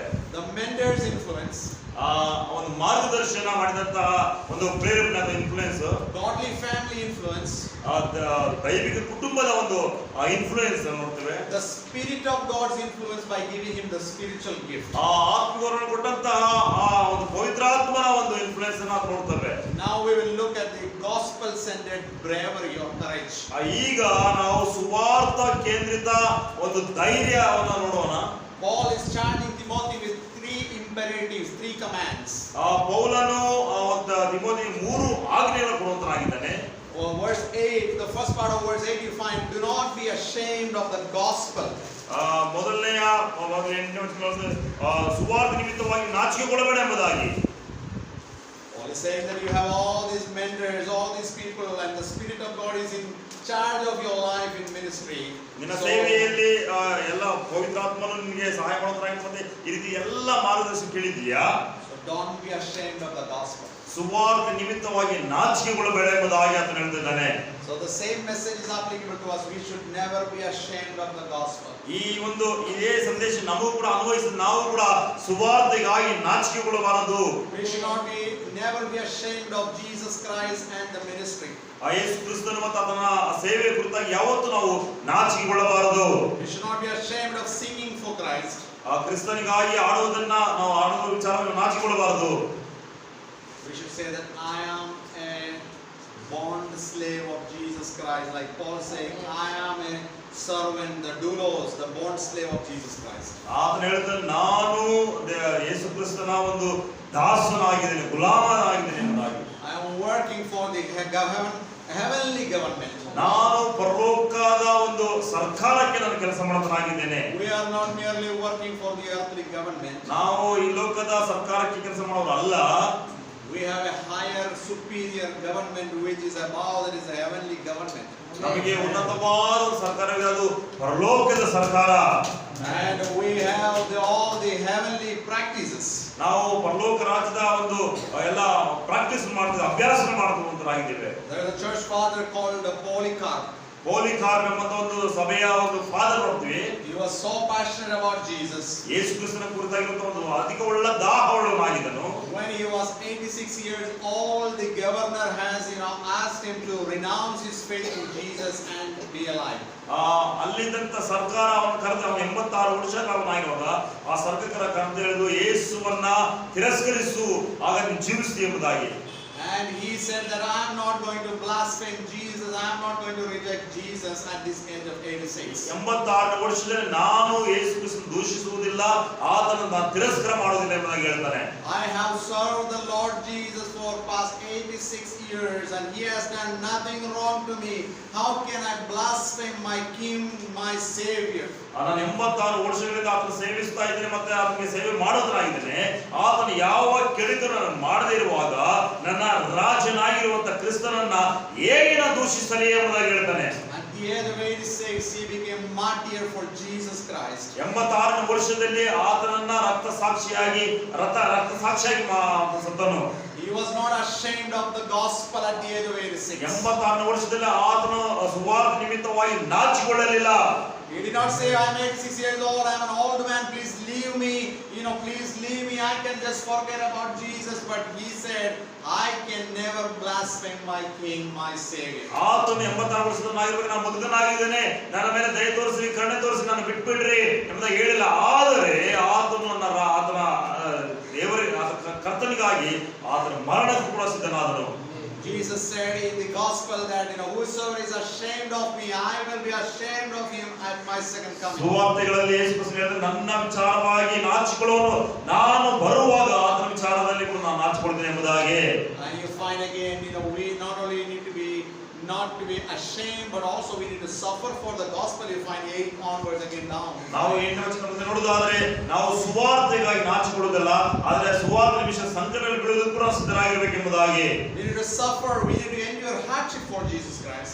ಯೇಸು ಕ್ರಿಸ್ತನಿಗಾಗಿ ಹಿಂಸೆಗಳು ಮತ್ತೆ ಒಂದು ಕಷ್ಟಕರವಾದ ಕೆಲಸಗಳು ಮಾಡುವುದಾಗಿರ್ತೇವೆ. Our body may not be supporting for us to do everything that we wanted to do, but he will give us his strength. ನಮ್ಮ ದೇಹವು ನಾವು ಮಾಡಬೇಕಂತ ಎಲ್ಲಾ ಕಾರ್ಯಗಳಿಗೆ ಅದು ನಮಗೆ ಸಪೋರ್ಟ್ ಮಾಡದೇ ಹೋಗಬಹುದು, ಆದರೆ ಆತನು ನಮಗೆ ಬಲವನ್ನು ಕೊಡುತ್ತಾನಾಗಿದ್ದಾನೆ. Apostle Paul needed the sufficient strength that comes from the Lord. ಅಪೊಸ್ತಲನಾದ ಪೌಲನು ಆತನಿಗೆ ಬೇಕಾಗಿರುವಂತಹ ಬಲವು ದೇವರಿಂದ ಒದಗಿ ಬಂದಿದ್ದು. Due to all the ministerial struggles that he had, he also had thorn in the flesh that he needed strength, and God said, my grace is sufficient for you.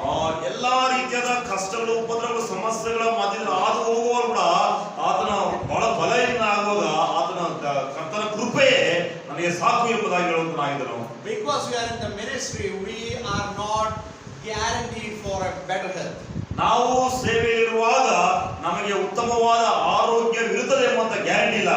We also suffer with all kinds of sicknesses what the unbelievers and all the people of the world go through. ಈ ಲೋಕದಲ್ಲಿರುವಂತಹ ಜನರು ಮತ್ತೆ ಅವಿಶ್ವಾಸಗಳು ಯಾವ ರೀತಿಯಲ್ಲಿ ಅನಾರೋಗ್ಯಕ್ಕೆ ಒಳಗಾದ ನಾವು ಸಹ ಆ ರೀತಿ ಅನಾರೋಗ್ಯಕ್ಕೆ ಒಳಗಾಗುತ್ತೇವೆ.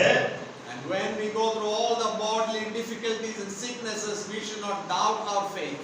ನಮ್ಮ ದೇಹದ ದೈಹಿಕ ಬರುವಂತ ಎಲ್ಲ ಬಲಹೀನತೆಗಳು ಅನಾರೋಗ್ಯ ನಿಮಿತ್ತವಾಗಿ ನಾವು ಕರ್ತನನ್ನ ನಾವು ಅನುಮಾನಿಸುವುದಲ್ಲ, ಅದು ಅಪನಂಬಿಸಿ ಬಿಡುವುದಲ್ಲ. We should not question people their faith because of their sickness. ನಾವು ಕೆಲವು ಜನರ ಒಂದು ಅನಾರೋಗ್ಯ ನಿಮಿತ್ತವಾಗಿ ನಾವು ಪ್ರಶ್ನೆ ಮಾಡೋದಲ್ಲ. Physical infirmities is common to everybody. Everybody will have physical infirmities. ಭೌತಿಕವಾದ ಅಸೌಖ್ಯ ಅಥವಾ ಅಸ್ವಸ್ಥತೆ ಎಲ್ಲರಿಗೂ ಸಾಧಾರಣ ಬಂದೇ ಬರ್ತದೆ. But when you have physical infirmities, how are you trusting in the Lord in your infirmities? That is where His grace will be abundantly supplied to you. ನಿನ್ನ ಭೌತಿಕವಾದ ಬಲಹೀನತೆಗಳಲ್ಲಿಯೂ ನೀನು ಇರುವಾಗ ನೀನು ಹೇಗೆ ಕ್ರಿಸ್ತನಲ್ಲಿ ನಂಬಿಕಸ್ಥನಾಗಿರ್ತೀಯೋ ಆಗ ಅತ್ಯಾಶ್ಚರ್ಯವಾಗಿ ಅಧಿಕವಾಗಿ ದೇವರು ಆರೋಗ್ಯವನ್ನಾಗಲಿ ಅಥವಾ ಬಲವನ್ನು ಕೊಡುವುದನ್ನಾಗಿದ್ದಾನೆ. We suffer for Christ because He is worth it. ನಾವು ಕ್ರಿಸ್ತನಿಗಾಗಿ ಹಿಂಸೆ ಕೊಡುತ್ತೇವೆ ಯಾಕಂದ್ರೆ ಅದಕ್ಕೆ ನಾವು ಯೋಗ್ಯರಾಗಿದ್ದೇವೆ. ಅದನ್ನ ಮಾಡೋ ದೇವರು ಕೂಡ ಕ್ರಿಸ್ತನ ಯೋಗ್ಯ ಮಾಡುವವನಾಗಿದ್ದಾನೆ. Paul was willing to lay down his life for Christ because he knew that Christ was worth it.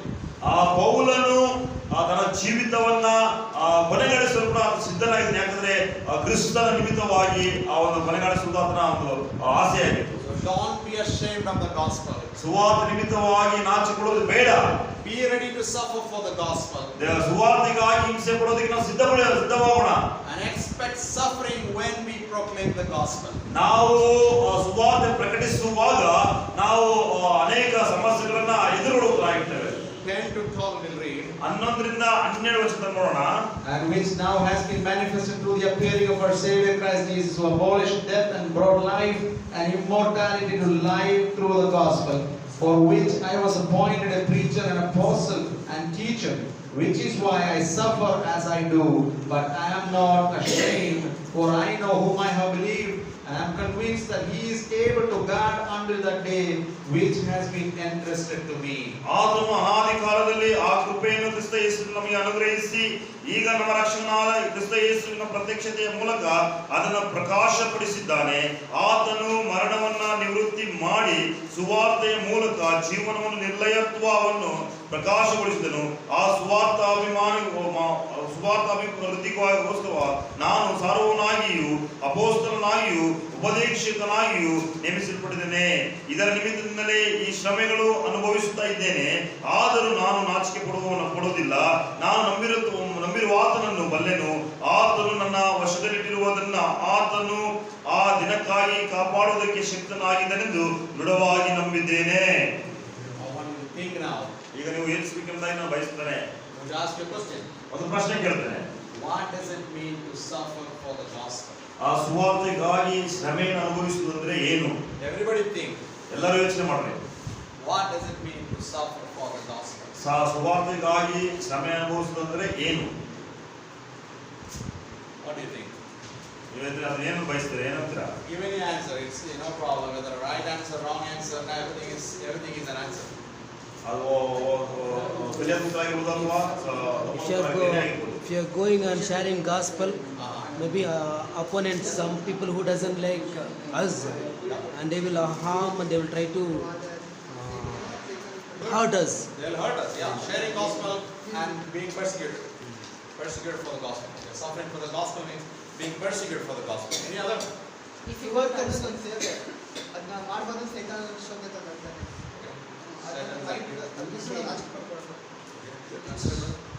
ಅವ್ರದ್ದು ಟ್ರಾನ್ಸ್ಲೇಷನ್ ಸುವಾರ್ತೆನ ಒಂದು ಸೇವೆ ಅದನ್ನ ಸೈತಾನ ಮಾಡಬಾರ್ದು ಅಂತ ನಾವು ಮಾಡಬಾರ್ದು ಸೈತಾನ ತಂದಿರ್ತಾನೆ. ಆದ್ರೆ ಅದು ನಾಚಿಪಡ್ತಾರೆ. Gospel work is a ministry. We should not do that work because of Satan decided to not stop the work of gospel. Good. Suffer for the gospel means you are being suffered by the hands of the enemy, Satan. ಸೈತಾನ ವೈರಿಯ ಒಂದು ಆಸೆಗಳಿಂದ ನಾವು ಅನೇಕ ಹಿಂಸೆಗಳನ್ನು ಅನುಭವಿಸ್ತೇವೆ. He wants to trap you. That's good answer. Good answer. I like it. ನಿಮ್ಮನ್ನ ಹಿಡಿಯಲು ಪ್ರಯತ್ನ ಪಡ್ತಾ ಇದ್ದಾನೆ. The opponent, our enemy is very strong. ನಮ್ಮ ವೈರಿಯು ಬಹಳ ಬಲಿಷ್ಠನಾಗಿದ್ದಾನೆ. Don't underestimate your enemy. ನಿನ್ನ ವೈರಿಯನ್ನ ನೀನು ಕೆಳಮಟ್ಟದಲ್ಲಿ ನೋಡ್ಬೇಡ. What does Peter say about it? ಏನ್ ಹೇಳ್ತಾನೆ ಅದು ಕುರಿತಾಗಿ? He said, resist the devil. ಆ ಸೈತಾನ್ ಎದುರಿಸ್ರಿ ಎಂಬುದಾಗಿ. You don't say, oh Satan, come on me. No, you have to resist. ನಾವು ಹೇಳಲ್ಲ ಸೈತಾನ್ ಬಾಬಾ ಅಂತ ಹೇಳಲ್ಲ, ಆದ್ರೆ ನಾವು ಎದುರಿಸ್ತೇವೆ ಅವನನ್ನ. He will flee from you. ನಾವು ಎದುರಿಸುವಾಗ ಅವನು ಓಡಿ ಹೋಗುವುದನಾಗಿದ್ದಾನೆ. Your adversary, the enemy, like a roaring lion, seeking about whom he may devour. ಆ ಸೈತಾನ್ ಗರ್ಜಿಸುವ ಸಿಂಹದ ಉಪದಲ್ಲಿ ಯಾರನ್ನು ನುಂಗಲೇ ಅವನ ಕಾಯುತ್ತಾ ತಿರುಗುತ್ತಾ ಇರ್ತಾನೆ. He is roaming around everywhere. ಎಲ್ಲ ಕಡೆ ಸುತ್ತುವಂತನಾಗಿದ್ದಾನೆ. That's what in the book of Job also you find. He is searching everywhere to accuse the brethren. ನಾವು ಯೋಗ ಪುಸ್ತಕ ನೋಡ್ತೀವಿ, ಆತನ ಎಲ್ಲಾ ಕಡೆಯಿಂದ ಸುತ್ತಿಕೊಂಡು ಸಂಚರಿಸುತ್ತಾ ದೇವರ ಮಕ್ಕಳನ್ನ ಆತನು ಅಕ್ಯೂಸ್ ಮಾಡೋದಕ್ಕೆ ಶುರು ಮಾಡ್ತಾನೆ. He accused the integrity of Job. ಯೋಬನ ಒಂದು ಕಾರ್ಯದಲ್ಲಿ ಆತನ ಏನ್ ಮಾಡ್ತಾನೆ ಅಂದ್ರೆ ಅಪಾದನೆ ಮಾಡ್ತಾನಾಗಿದ್ದಾನೆ. Oh, Job is serving you because you have given him everything. ಆ ಯೋಬನಿಗೆ ಎಲ್ಲವನ್ನು ಕೊಟ್ಟಿದ್ದ, ಆದ್ರಿಂದ ಆತನಿಗೆ ಸೇವಿಸ್ತಾ ಇದ್ದಾನೆ. You remove everything from him, take away everything from him, so that Job will curse on your face. ಆಗ ಸೈತಾನ್ ಹೇಳ್ತಾನೆ, ಯೋಬನ ಕೊಡಬಾರ್ದು ಎಲ್ಲವನ್ನು ತೆಗೆದುಬಿಡು, ಆಗ ಆತನನ್ನ ಶಪಿಸ್ತಾನೆ ಎಂಬುದಾಗಿ ದೇವರಿಗೆ ಹೇಳ್ತಾನೆ. He questioned the character of God. He questioned the integrity of Job. ಆತನು ದೇವರ ಒಂದು ಗುಣಲಕ್ಷಣವನ್ನು ಪ್ರಶ್ನೆ ಮಾಡುವಂತನಾಗಿರ್ತಾನೆ. ಯೋಬನ ಸಮಗ್ರತೆಯನ್ನು ಕೂಡ ಆತನ ಪ್ರಶ್ನೆ ಮಾಡುವಂತನಾಗಿರ್ತಾನೆ. That's why God has put him into the suffering. Job has been put into the test. ಆದ್ರಿಂದ ದೇವರು ಯೋಬನನ್ನ ಅವನ ಶೋಧನೆಗೆ ಒಳಪಡಿಸಿದನು, ಪರೀಕ್ಷೆಗೆ ಒಳಪಡಿಸಿದನು. Sometimes we suffer in the hands of God. ದೇವರ ಕೈಯಿಂದ ಕೂಡ ಕೆಲವೊಂದು ಬಾರಿ ನಾವು ಹಿಂಸೆಗೆ ಶ್ರಮೆಗೆ ಒಳಪಡಿಸ್ತೇವೆ. We suffer in the hands of God for His glory.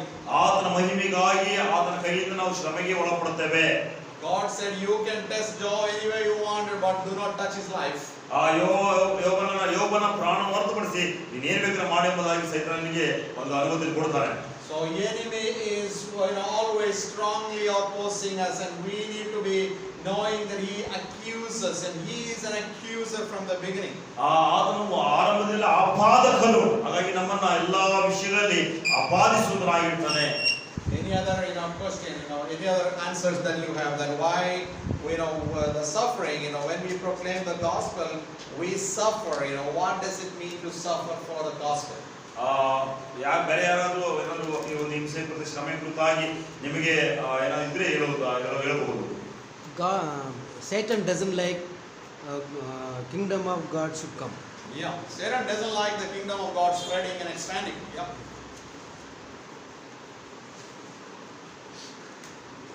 The kingdom of God getting spread, and the gospel is spread, right? And the growth of the kingdom of God, devil will everywhere try to put a stumbling block.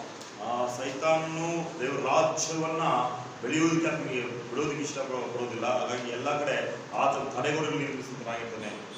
Backside answer, what does it mean to suffer for the gospel? ಹಾಗಾಗಿ ಸುವಾರ್ತೆ ನಿಮಿತ್ತವಾಗಿ ನಾವು ಇಂಜಾನವಂತರಾಗಿ ಕಷ್ಟಪಡೋದಾಗ್ತೇವೆ.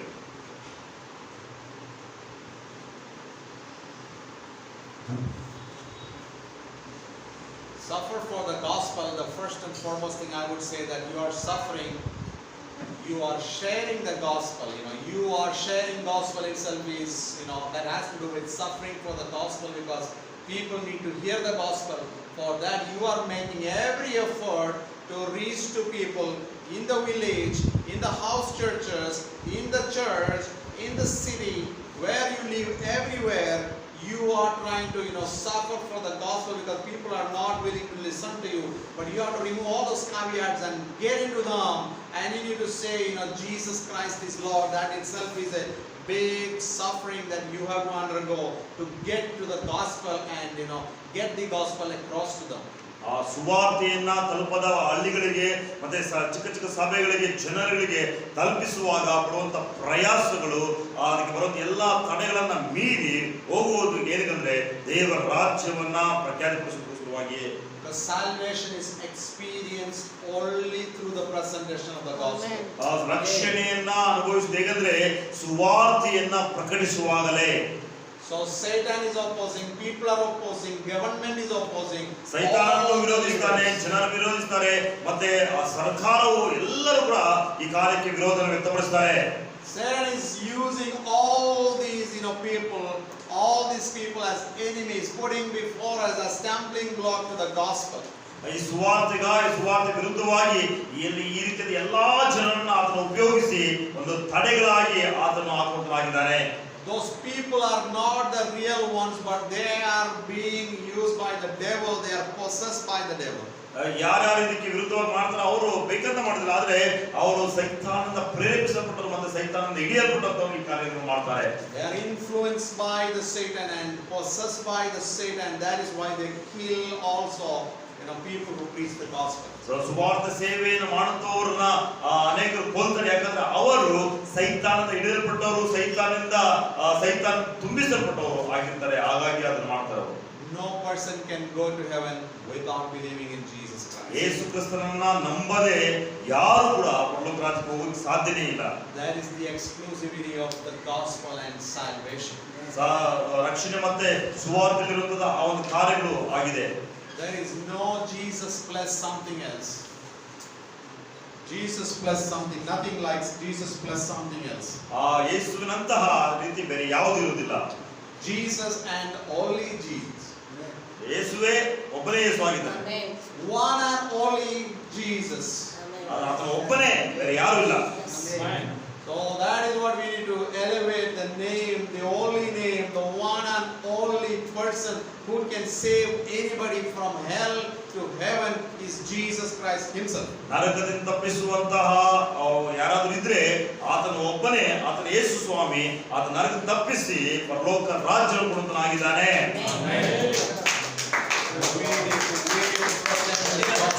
No matter what, that is what the bravery, the courage, Christ-centered, gospel-centered bravery. ನಾವು ಈ ಕಾರಣದಲ್ಲೇ ನಾವು ಯಾವಾಗಲೂ ಸುವಾರ್ತೆ ಪ್ರಕಟಿಸುವುದರಾಗಿರ್ಬೇಕು. ಅದು ಕ್ರಿಸ್ತ ಕೇಂದ್ರಿತ, ಸುವಾರ್ಥ ಕೇಂದ್ರಿತ, ಅದು ಎಲ್ಲ ವಿಚಾರದಲ್ಲಿ ಸಭೆ ಕೇಂದ್ರದಲ್ಲಿ ಅದನ್ನು ಮಾಡುವುದರಾಗಿರಬೇಕು. Jesus Christ who gave his life for the church is worth it. ಈ ಸಭೆಗಾಗಿ ಕೊಡಲ್ಪಟ್ಟ ಯೇಸು ಕ್ರಿಸ್ತನ ಜೀವಿತ ಅದು ಮಾನ್ಯತೆ ಹೊಂದಿದೆ. Our life that we stand for the cause of Christ is worth it. ನಮ್ಮ ಜೀವಿತ ಕೂಡ ಕ್ರಿಸ್ತನ ಕುರಿತಾಗಿ ಮಾಡಿರುವುದು ಕೂಡ ಮಾನ್ಯತೆ ಹೊಂದಿದೆ. Then you find 12 to 18 in this chapter 1, you find guard the gospel. ಸುವಾರ್ತೆಯನ್ನ 12 to 18 12 to 18 you find guard the gospel. ಸುವಾರ್ತೆಯನ್ನ ರಕ್ಷಣೆ ಮಾಡಿ ಎಂಬುದಾಗಿ ನೋಡ್ತೇವೆ. Paul urges Timothy to guard the gospel. ಸುವಾರ್ತೆಯನ್ನು ಕಾಪಾಡಿ ಎಂಬುದಾಗಿ ತಿಮೋಥಿಯನನ್ನ ಪೌಲನು ಹೇಳುವಂತನಾಗಿರ್ತಾರೆ. Verse 12 you find the ultimate guardian. ಒಂದು Which is why I suffer as I do, but I am not ashamed, for I know whom I have believed. I am convinced that He is able to guard. He is able to guard until that day what has been entrusted to me. Verse 12. So He is able to guard. The ultimate guardian is God Himself, and Paul says, I have believed and I am convinced of Him. ಇದರ ನಿಮಿತ್ತದಿಂದಲೇ ಈ ಶ್ರಮೆಗಳನ್ನ ಅನುಭವಿಸುತ್ತಾ ಇದ್ದೇನೆ, ಆದರೂ ನಾನು ನಾಚಿಕೆ ಪಡುವುದಿಲ್ಲ. ನಾನು ನಂಬಿರುವ ಆತನನ್ನು ಬಲ್ಲೆನು, ಆತನು ನನ್ನ ವಶದಲ್ಲಿಟ್ಟಿರುವುದನ್ನ ಆತನು ಆ ದಿನಕ್ಕಾಗಿ ಕಾಪಾಡುವುದಕ್ಕೆ ಶಕ್ತನಾಗಿದ್ದೇನೆಂದು ದೃಢವಾಗಿ ನಂಬಿದ್ದೇನೆ. The word guard here, ಕಾಪಾಡುವುದು ಅಂದ್ರೆ ಈ ಒಂದು ಪದವು that is a military term. ಅದು ಒಂದು ಇಲ್ಲಿ ಕಾಪಾಡೋದಿದೆ, ಆದ್ರೆ ಇಂಗ್ಲಿಷ್ ಗಾರ್ಡ್ ಎಂತಾಗಿದೆ. ಅದು ಒಂದು ಮಿಲಿಟರಿ ಯೂಸ್ ಮಾಡುವಂತಹ ಒಂದು ಪದವಾಗಿದೆ. The one who is protecting, one who is watching over. ಯಾರು ಅದನ್ನು ಕಾಪಾಡುವಂತವರು ಅಥವಾ ನೋಡಿಕೊಳ್ಳುವಂತವರು. Paul is saying to Timothy that you have, Paul is saying that I have believed and I am convinced of the guardian that I have. He is the one who is guarding me. ಆತನೇ ನನ್ನನ್ನ ಕಾಪಾಡುವಂತನಾಗಿದ್ದಾನೆ ಎಂಬುದಾಗಿ ಪೌಲನು ದೃಢವಾಗಿ ನಂಬಿದ್ದು ಆತನು ಅದನ್ನು ಮಾಡುವಂತನಾಗಿದ್ದನು. Paul is saying that God is guarding his gospel. ಪೌಲನು ಹೇಳ್ತಾನೆ ದೇವರು ಸುವಾರ್ತೆಯನ್ನು ಕಾಪಾಡುವವನಾಗಿದ್ದಾನೆ. So when you are preaching the gospel, ಯಾವಾಗ ನೀನು ಸುವಾರ್ತೆ ಸಾರ್ತಿಯೋ, you have a soldier who is protecting you. ನಿನ್ನನ್ನು ಕಾಪಾಡುವುದಕ್ಕಾಗಿ ಕೆಲವು ಒಂದು ಸೇನೆ ಕಾಯುತ್ತಾ ಇರ್ತದೆ. Timothy can be encouraged by understanding that he is not alone. He has a guardian. He has a security.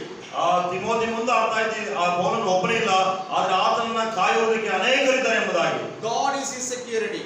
ದೇವರೇ ಆತನ ಒಂದು ರಕ್ಷಣೆ. He is not alone. ಆತನ ಒಬ್ಬನೇ ಅಲ್ಲ. So that is what should, we also need to know that we have a guardian as we are the pastors and evangelists and believers. ನಾವು ಸೇವಕರಾಗಿದ್ದು, ಸಭಾಪಾಲಕರಾಗಿದ್ದು, ಸುವಾರ್ತಿಕರಾಗಿದ್ದು, ವಿಶ್ವಾಸರಾಗಿದ್ರು ಸರಿ, ನಮ್ಮನ್ನ ಕಾಪಾಡುವಂತವರಿದ್ದಾರೆ. You may feel alone, that you have a small church and you are the only one leader. You may feel alone. ನೀವು ಸಣ್ಣ ಸಭೆಯವರಾಗಿರ್ಬೋದು, ಕೆಲವು ನಾಯಕರ ಜೊತೆ ಇರ್ಬೋದು, ಆಗ ನೀವು ಒಬ್ಬಂಟಿತ ಅಥವಾ ಸಣ್ಣದೆಂಬುದಾಗಿ ನೀವು ಯೋಚನೆ ಮಾಡ್ತಾ ಇರ್ಬೋದು. You may feel burdened that how can I protect my church? ನನ್ನ ಸಭೆಯನ್ನ ಹೇಗೆ ಕಾಪಾಡಲಿ ಎಂಬುದಾಗಿ ಒಂದು ಭಾವನೆಯಲ್ಲಿ ಇರಬಹುದು. You may feel that in the midst of all the unbelieving people around me, how can I carry this all responsibility on my shoulder to protect my sheep? ನನ್ನ ಕುರಿಗಳನ್ನು ಕಾಪಾಡುವುದಕ್ಕೆ ಈ ಎಲ್ಲಾ ಜವಾಬ್ದಾರಿಗಳನ್ನ ನನ್ನ ಹೆಗಲ ಮೇಲೆ ಹೇಗೆ ನಾನು ಇದನ್ನು ಮಾಡಲಿ ಎಂಬುದಾಗಿ ಒಂದು ಯೋಚನೆಯಲ್ಲಿ ಇರಬಹುದು. You might worry in this kind of anti-conversion bill and all kinds of difficult circumstances. You might feel burdened and worry that gospel might be driven out of your village. ಈ ಮತಾಂತರ ನಿಷೇಧ ಕಾಯ್ದೆ ಇರುವಾಗ ನಮ್ಮ ಹಳ್ಳಿಗಳಲ್ಲಿ, ನಮ್ಮ ಊರುಗಳಲ್ಲಿ ಹೇಗೆ ನಾನು ಈ ಸೇವೆ ಮಾಡಲಿ ಎಂಬಂತ ಒಂದು ಮನಭಾರದಲ್ಲಿ ಇರಬಹುದು.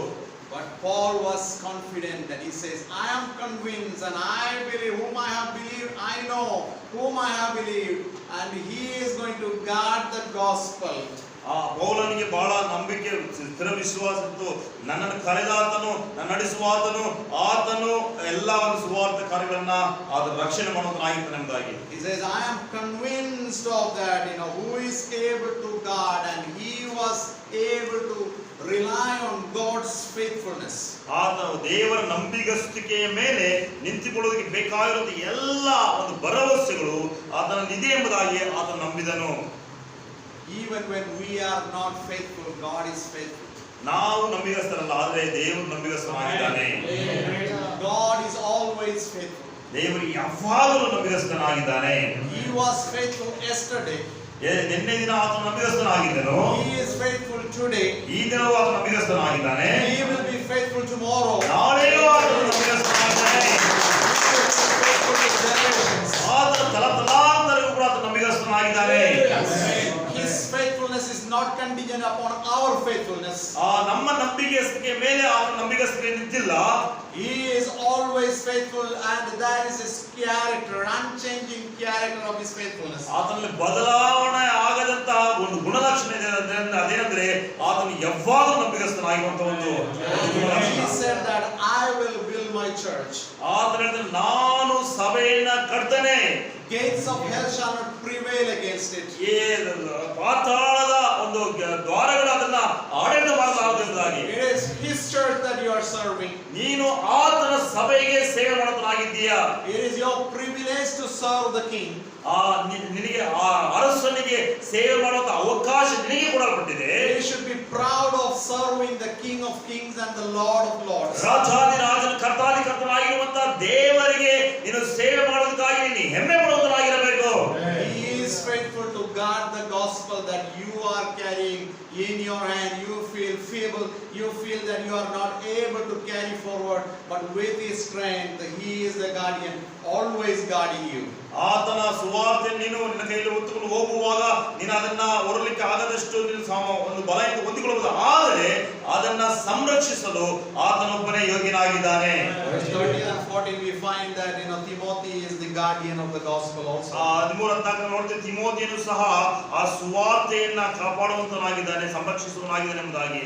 Follow the pattern of sound words that you have heard from me in the faith and love that are in Christ Jesus.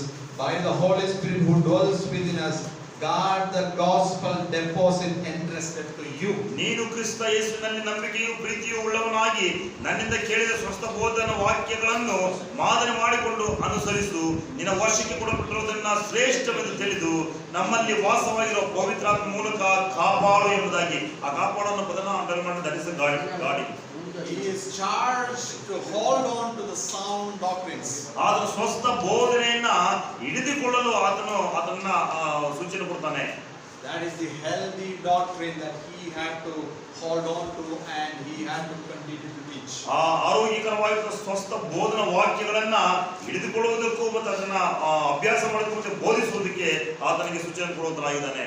And 15 to 18 of this chapter you find that ashamed versus unashamed. Like Paul provides some negative examples and positive examples. ಇಲ್ಲಿ 15ರಿಂದ 18 ವರ್ಷದ ತನಕ ನಾಚಿಕೊಳ್ಳುವಂತ ವಿಷಯ ಅಥವಾ ನಾಚಿಕೊಳ್ಳದಾದಂತ ವಿಷಯವನ್ನು ನೋಡ್ತೀವಿ. ಇಲ್ಲಿ ಕೆಲವೊಂದು ಉದಾಹರಣೆಗಳನ್ನು ಆತ ಕೊಡುವುದಾಗಿದ್ದಾನೆ. He gives the two names here again.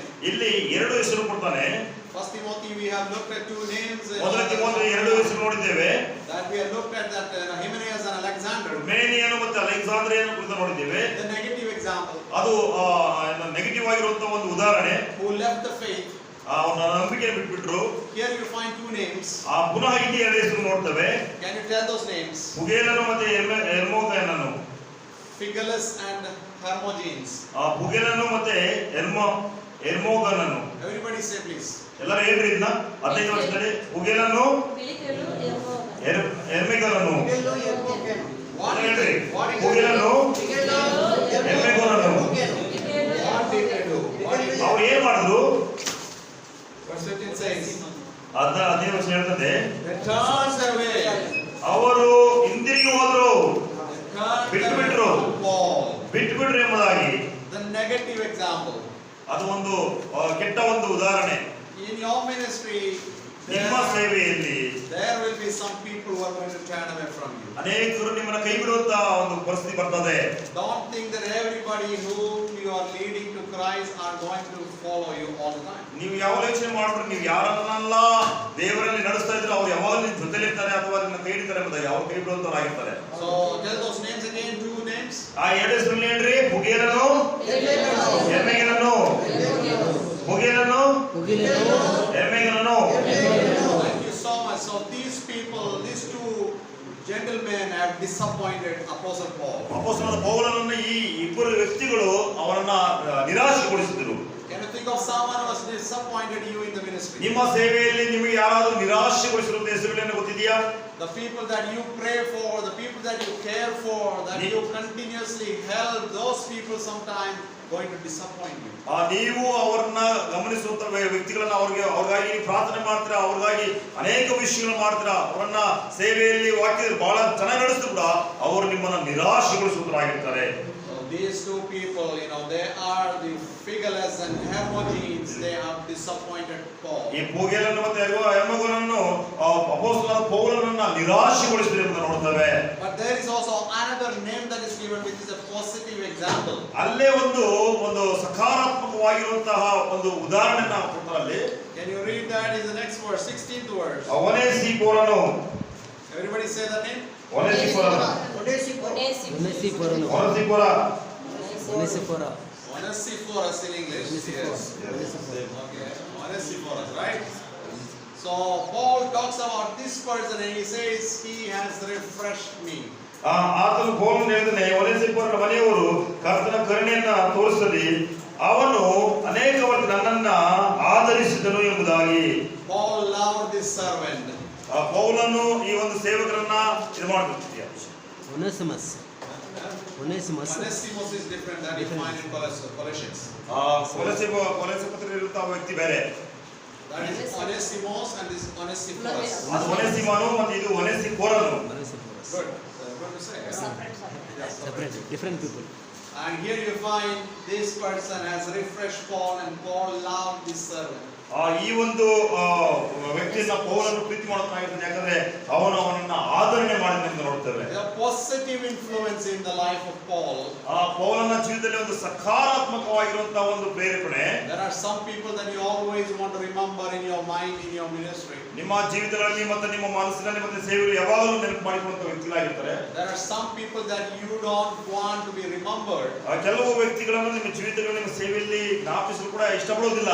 But Onesiphorus is someone that Paul loved to remember and he refreshed Paul's heart. ಪೌಲನ ಹೃದಯವನ್ನು ಆತನು ಆದರಣೆ ಮಾಡಿದನು, ಹಾಗಾಗಿ ಪೌಲನು ಒನೇಸಿಫೋರನನ್ನ ಪೌಲನು ನೆನಪು ಮಾಡಿಕೊಳ್ಳುವಂತನಾಗಿದ್ದಾನೆ. So in the ministry you will find people who will desert you who will, go away from you. ನಿನ್ನ ಜೀವಿತದ ಕೆಲವರು ನಿನ್ನ ಬಿಟ್ಟು ಅಗಲಿ ಹೋಗುತ್ತಾರೆ ಮತ್ತು ನಿನ್ನನ್ನು ನಿರಾಶೆಗೊಳಿಸುವಂತರಾಗಿರ್ತಾರೆ. At the same time, you will also find people who are refreshers of the gospel. ಅದೇ ಸಮಯದಲ್ಲಿ ಸುವಾರ್ತೆ ನಿಮಿತ್ತವಾಗಿ ನಿಮ್ಮನ್ನ ಕೆಲವರು ಆದರಣೆಯನ್ನು ಮಾಡುವಂತರಾಗಿದ್ದಾರೆ. So it is important that we understand, these people also here. ಇಲ್ಲಿ ಇವರು ಕೂಡ ಬಹಳ ಪ್ರಾಮುಖ್ಯ ಎಂಬುದಾಗಿ ನಾವು ಅರ್ಥ ಮಾಡಿಕೊಳ್ಳುತ್ತೇವೆ. And we now move from chapter 1 to chapter 2. ಎರಡನೇ ಅಧ್ಯಾಯಕ್ಕೆ ನಾವು ಈಗ ಹೋಗೋಣ. There you find the images of endurance. ಇಲ್ಲಿ ಯೇಸು ಕ್ರಿಸ್ತನ ಕೃಪೆಯನ್ನ ನೋಡೋದ್ರಾಗಿರ್ತೇವೆ. So 2:1 to 13 is dealing about the different images, different symbols of endurance. ಇಲ್ಲಿ ಎರಡನೇ ಅಧ್ಯಾಯ 1ರಿಂದ 13 ವಚನದ ವಿವಿಧವಾದ ಒಂದು ಕೃಪೆ ಕಾರ್ಯಗಳನ್ನ ನಾವು ನೋಡುವಂತರಾಗಿದ್ದೇವೆ. Pastors are spiritual athletes. ಸಭಾಪಾಲಕರುಗಳು ಆತ್ಮಿಕವಾಗಿರುವಂತಹ ಒಂದು ಅಥ್ಲೆಟ್ಸ್ ಆಗಿರ್ತಾರೆ. We are running for the gospel and we are spiritually running. ನಾವು ಸುವಾರ್ತೆಗಾಗಿ ಓಡುವಂತರಾಗಿರ್ತೇವೆ ಮತ್ತು ಆತ್ಮಿಕವಾಗಿ ಓಡುವಂತರಾಗಿರ್ತೇವೆ. We are also spiritual surgeons. ನಾವು ಆತ್ಮಿಕವಾಗಿರುವಂತಹ ಚಿಕಿತ್ಸೆ ಮಾಡುವಂತರಾಗಿದ್ದೇವೆ. We will detect the spiritual cancers and we'll do the spiritual surgery. ನಾವು ಆತ್ಮಿಕವಾಗಿರುವಂತಹ ಒಂದು ಆತ್ಮಿಕತೆಯಲ್ಲಿ ಇರುವಂತಹ cancer ಅನ್ನ ಪತ್ತೆ ಹಚ್ಚಿ ಅದನ್ನ ತೆಗೆದುಹಾಕುವಂತರಾಗಿರ್ತೇವೆ. You are evaluating and investing in the lives of your people to see that where the things are going wrong. ನಿಮ್ಮ ಜನರ ಜೀವಿತಗಳನ್ನ ನೀವು ಪರೀಕ್ಷಿಸಿ ಅದನ್ನ ನೋಡ್ತೀರಾ, ಎಲ್ಲಿ ತಪ್ಪಾಗ್ತದೆ ಎಂದು ನೋಡೋದ್ರಾಗಿರ್ತೀರಿ. So you have the duty to inspect the fruit, and you are also fruit inspectors. ನೀವು ಫಲಗಳನ್ನ ನೀವು ನೋಡುವಂತರಾಗಿರ್ತೀರಿ ಮತ್ತೆ ಅದನ್ನ inspect ಮಾಡೋದ್ರಾಗಿರ್ತೀರಿ. The fruit, the spiritual fruit that you are looking for, the spiritual fruit. ಆತ್ಮಿಕವಾದ ಫಲಗಳನ್ನ ಇದು ನೋಡುವಂತರಾಗಿರ್ತೇವೆ. You cannot be a Christian and have no fruit in you. ನಿಮ್ಮಲ್ಲಿ ಫಲವಿಲ್ಲದೆ ನೀವು ಕ್ರೈಸ್ತರಾಗಿರೋದಕ್ಕೆ ಸಾಧ್ಯನೇ ಇಲ್ಲ. So the real change that has the radical transformation has the fruit evident. ನಿಮ್ಮಲ್ಲಿ ನಿಜವಾದ ಬದಲಾವಣೆ ಇರುವುದಾದ್ರೆ ಅದು ಫಲಗಳನ್ನು ನೋಡಿ ನಾವು ಬದಲಾವಣೆ ಕಾಣಬಹುದು. You're not only saying that Jesus Christ is Lord, and in your life there will be fruit accompanying. ನೀನು ಯೇಸು ಕ್ರಿಸ್ತ ನಿನ್ನ ಜೀವಿತದಲ್ಲಿ ಫಲವಿಲ್ಲದೆ ಯೇಸು ಕ್ರಿಸ್ತನನ್ನ ವಿಚಾರ ಹೇಳೋದು ಸಾಧ್ಯವಿಲ್ಲ. There is no fruit that is accompanying in your life as a result of salvation. That means that you need to doubt your salvation. Maybe you are not saved. ನೀನು ಒಂದು ವೇಳೆ ಫಲಭರಿತವಾದ ಜೀವಿತವನ್ನು ಹೊಂದದೆ ಯೇಸು ಕ್ರಿಸ್ತನ ವಿಚಾರ ಮಾತನಾಡುವುದಾದ್ರೆ ನಿನ್ನ ರಕ್ಷಣೆ ಕುರಿತಾಗಿ ನೀನು ಪರೀಕ್ಷೆ ಮಾಡ್ಕೋಬೇಕಾಗುತ್ತದೆ. Because Holy Spirit comes and indwells in the believer. That is the indwelling of the Holy Spirit, and such people will have the fruit of the Spirit. ಪವಿತ್ರಾತ್ಮನು ವಿಶ್ವಾಸಿಗಳ ಜೀವಿತದಲ್ಲಿ ವಾಸಿಸುವಂತನಾಗಿರ್ತಾನೆ, ಅಂತವರ ಜೀವಿತಗಳಲ್ಲಿ ಫಲವನ್ನು ಕಾಣುವಂತರಾಗಿರ್ತೇವೆ. So here in this chapter 2, Paul gave many metaphors for Christian ministry. ಕ್ರೈಸ್ತ ಸೇವೆಗಳಿಗೆ ಅನೇಕ ವಿಷಯಗಳನ್ನ ಪೌಲನು ಒದಗಿಸಿಕೊಂಡನಾಗಿದ್ದಾನೆ. First topic is about endurance. ಮೊದಲನೇದಾಗಿ Endurance. Patience. ತಾಳ್ಮೆಯ ಕುರಿತಾಗಿ ನೋಡ್ತೇವೆ ನಾವು. You find the three images given here. One is good soldier. ಮೊದಲನೇದಾಗಿ ಒಂದು ಯುದ್ಧಕ್ಕೆ ಹೋಗುವಂತಹ ಒಂದು ಒಳ್ಳೆಯ ಯೋಧನ ಕುರಿತು ನೋಡ್ತೇವೆ. Soldiers need a lot of endurance. ಒಂದು ಸೈನಿಕ ಹೋಗುವಂತಹ ಸೇವಕನಿಗೆ ಬಹಳ ತಾಳ್ಮೆ ಬೇಕಾಗುತ್ತದೆ. And even an athlete needs another image that you find in an athlete. ಇನ್ನೊಬ್ಬನ ಕ್ರೀಡಾಪಟು ನೋಡ್ತೇವೆ. Athlete is the person who gets up early morning and he starts practicing and disciplines, and he runs in every weather, good weather, in the rain, in the sun, in the cold. He runs and he practices. ಒಳ್ಳೆ ಕ್ರೀಡಾಪಟು ಏನ್ ಮಾಡ್ತಾನೆ ಅಂದ್ರೆ ಪ್ರತಿದಿನ ಎದ್ದೊಳ್ತಾನೆ, ಅದು ಮಳೆ ಇರಲಿ ಚಳಿ ಇರಲಿ ಬೇಸಿಗೆ ಇರಲಿ ಯಾವುದೇ ಕೂಡ ಆದ್ರೂ ಪ್ರತಿದಿನ ಅಭ್ಯಾಸ ಮಾಡ್ತಾನೆ, ಓಡುವುದನ್ನ ಅಭ್ಯಾಸ ಮಾಡ್ತಾನೆ. And the third example is of a good farmer. ಮೂರನೇದಾಗಿ ಒಳ್ಳೆಯ ವ್ಯವಸಾಯಗಾರನ ನೋಡ್ತೇವೆ. Farmer is also a hard working person. ರೈತನು ಕೂಡ ಬಹಳ ಶ್ರಮಪಟ್ಟು ಕೆಲಸ ಮಾಡುವಂತನಾಗಿದ್ದಾನೆ. So all these three images that you find, this is a hard working endurance, and you find the discipline, endurance, and even suffering. ಹಿಂಸೆಗಳಲ್ಲಿಯೂ ಮತ್ತೆ ಶಿಸ್ತಿನಲ್ಲಿಯೂ ಎಲ್ಲದರಲ್ಲೂ ಕೂಡ ತಾಳ್ಮೆಯ ಗುಣವನ್ನ ನಾವು ನೋಡುವಂತರಾಗಿದ್ದೇವೆ. And also he says in 2:15 that an approved worker. 15ನೇ ವಚನ ನೋಡೋದಾದ್ರೆ ಕೆಲಸ ಮಾಡುವಂತಹ ಒಂದು ಕೆಲಸಗಾರನು is an instrument. ಆತನು ಒಬ್ಬ ಒಂದು ಆಯುಧವಾಗಿರ್ತಾನೆ. He is the slave of God. ಅದನ್ನು ದೇವರಿಗೆ ದಾಸನಾಗಿದ್ದಾನೆ. So when we look at these images, we can see the intense nature of Christian ministry. ಈ ರೀತಿಯಾದ ಗುಣಲಕ್ಷಣ ನೋಡೋದಾದ್ರೆ ಒಬ್ಬ ಕ್ರೈಸ್ತ ಸೇವಕನಲ್ಲಿ ಅದು ನೋಡಬಹುದು ನಾವು. It requires an effort from our side. ನಮ್ಮ ಸಹ ಕಡೆಯಿಂದಲೂ ಕೂಡ ಒಂದು ಒಂದು ಕಾರ್ಯ ಆಗಬೇಕು. Christian life is not compared to a walk, but it's compared to a walk in the sense it's about the behavior. ಕ್ರೈಸ್ತ ಜೀವಿತವು ಬರೀ ನಡೆಯೋದು ಮಾತ್ರದ ನಡವಳಿಕೆ ಕುರಿತ ಕೂಡ ಅದು ನೋಡಬೇಕಾಗುತ್ತದೆ. It is not a walk in the park. ನಾವು ಪಾರ್ಕ್ ನಡೆಯುವುದು ಅಲ್ಲ. It is like a war. It is like an active work that you are continuously disciplining yourself and you are moving forward actively. ನೀವು ಇದೊಂದು ಒಂದು ಯುದ್ಧ ರಣರಾಗುತ್ತೆ. ಯಾವಾಗಲೂ ಸಕ್ರಿಯವಾಗಿ ಮುಂದೆ ಮುಂದೆ ಹೋಗುವಂತ ಒಂದು ಕಾರ್ಯವಾಗಿರ್ತದೆ. One thing is you need to notice here is that you need to live in the gospel. ಒಂದು ವಿಚಾರ ನೋಡೋದಾದ್ರೆ ಇಲ್ಲಿ ಸುವಾರ್ತೆಯಲ್ಲಿ ನಾವು ಜೀವಿಸುವಂತರಾಗಿರಬೇಕು. Gospel is not only the message that you preach to the people. ಆ ಸುವಾರ್ತೆ ಒಂದು ಸಂದೇಶ ಜನರಿಗೆ ಪ್ರಸಂಗಿಸುವುದಲ್ಲ. Gospel is your daily source of endurance. ಆ ಸುವಾರ್ತೆಯು ಪ್ರತಿ ದಿನ ನಿನ್ನ ಜೊತೆ ನಡೆಯುವಂತ ತಾಳ್ಮೆ ಕಾರ್ಯ ಮಾಡುವಂತರಾಗಿದ್ದೇವೆ. And as I said last time also, like 3 opens that you are concerned about: open your mouth, open hearts and open doors. ನಾವು ನೋಡಿದ್ವಿ ಹೃದಯವನ್ನು ತೆಗೆಯುವುದು ಬಾಯಲ್ಲಿ ತೆಗೆಯುವುದು ವಿಚಾರವನ್ನು ನೋಡಿದ್ದೇವೆ. Every day that you need to pray that Lord give me this opportunity to open my mouth, that people will open their doors and also you will open their hearts. ದೇವರೇ ಪ್ರತಿದಿನ ನನಗೆ ಈ ಒಂದು ಅವಕಾಶ ಕೊಡು, ನಾನು ಬಾಯಿ ತೆರೆದು ಸುವಾರ್ತೆ ಹೇಳುವಂತರಾಗಿರಬೇಕು, ಜನರ ಬಾಗಿಲು ತೆರಿಬೇಕು ಮತ್ತು ಅವರ ಹೃದಯಗಳನ್ನು ಸ್ವೀಕಾರ ಮಾಡುವಂತರಾಗಿರಬೇಕು ಅಂತ. You have a gospel shaped Christian life. ನಿಮ್ಮ ಜೀವಿತವು ಸುವಾರ್ತೆಯಲ್ಲಿ ಸುವಾರ್ತೆ ತುಂಬಿಸಲ್ಪಟ್ಟ ಜೀವಿತವಾಗಿರಬೇಕು. Live in the gospel. Like last time I told the illustration that the pastor, he preached in his church that, do not steal. ಕಳೆದ ನೆನ್ನೆ ದಿನ ಹೇಳಿದೆ ಸುವಾರ್ತೆಯಲ್ಲಿ ಜೀವಿಸುವುದು ಹೇಗೆಂದ್ರೆ ಒಬ್ಬ ಸೇವಕನು ಒಂದು ಸಭಾಪಾಲಕನು ಕಳ್ಳತನ ಮಾಡಬೇಡ್ರಿ ಅಂತ ಪ್ರಸಂಗ ಮಾಡ್ತಿದ್ದ. Sunday morning he had a great message that he has bombarded in the pulpit and he spoke, do not steal. ಆತನ ಭಾನುವಾರದ ಬೆಳಿಗ್ಗೆ ಪುಲ್ಪಿಟ್ ನಿಂತ್ಕೊಂಡು ಬಹಳ ಆರ್ಭಟದಿಂದ ಆತನ ಪ್ರಸಂಗ ಮಾಡಿದ ಕದಿಯಬೇಡ್ರಿ ಎಂಬುದಾಗಿ.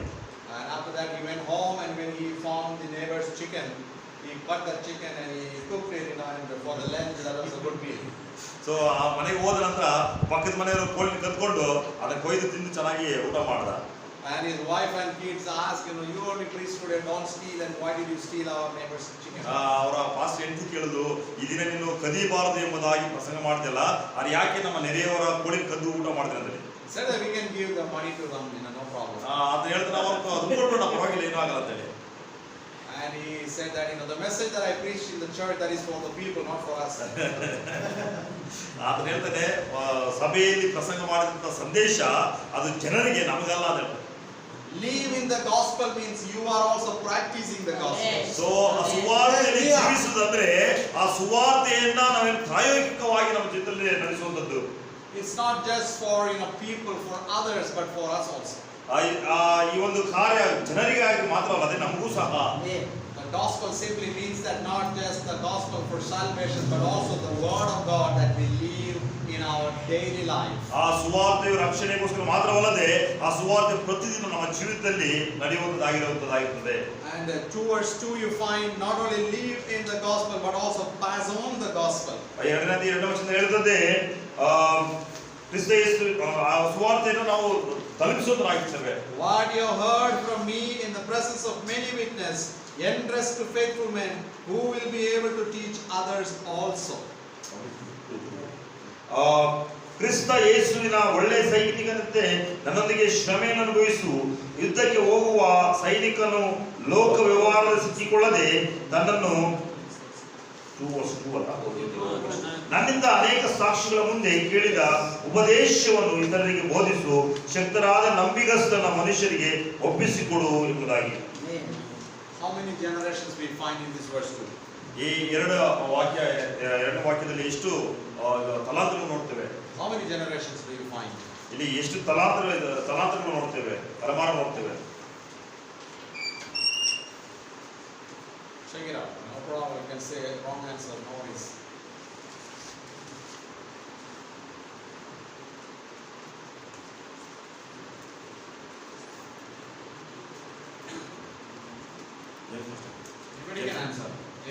is an answer. Yes, Master. Whether right or wrong, doesn't matter. 3 generations. 3 generations, okay, good. Any other? Huh? All agree 3? It is continuous. Continuous, yeah, good. So, more than 3. Okay, good. Good thinking. 4 generations, okay, 4 generations, right. Huh? More than 4, right? Oh, okay. So here you find basically 4 generations. ಇಲ್ಲಿ ನಾವು 4 ತಲೆಮಾರುಗಳನ್ನು ನಾವು ನೋಡ್ತೇವೆ. Generation 1 is Paul. ಮೊದಲನೇ ಒಂದು ತಲೆಮಾರು ಅಂದ್ರೆ ಪೌಲ. The second generation is Timothy.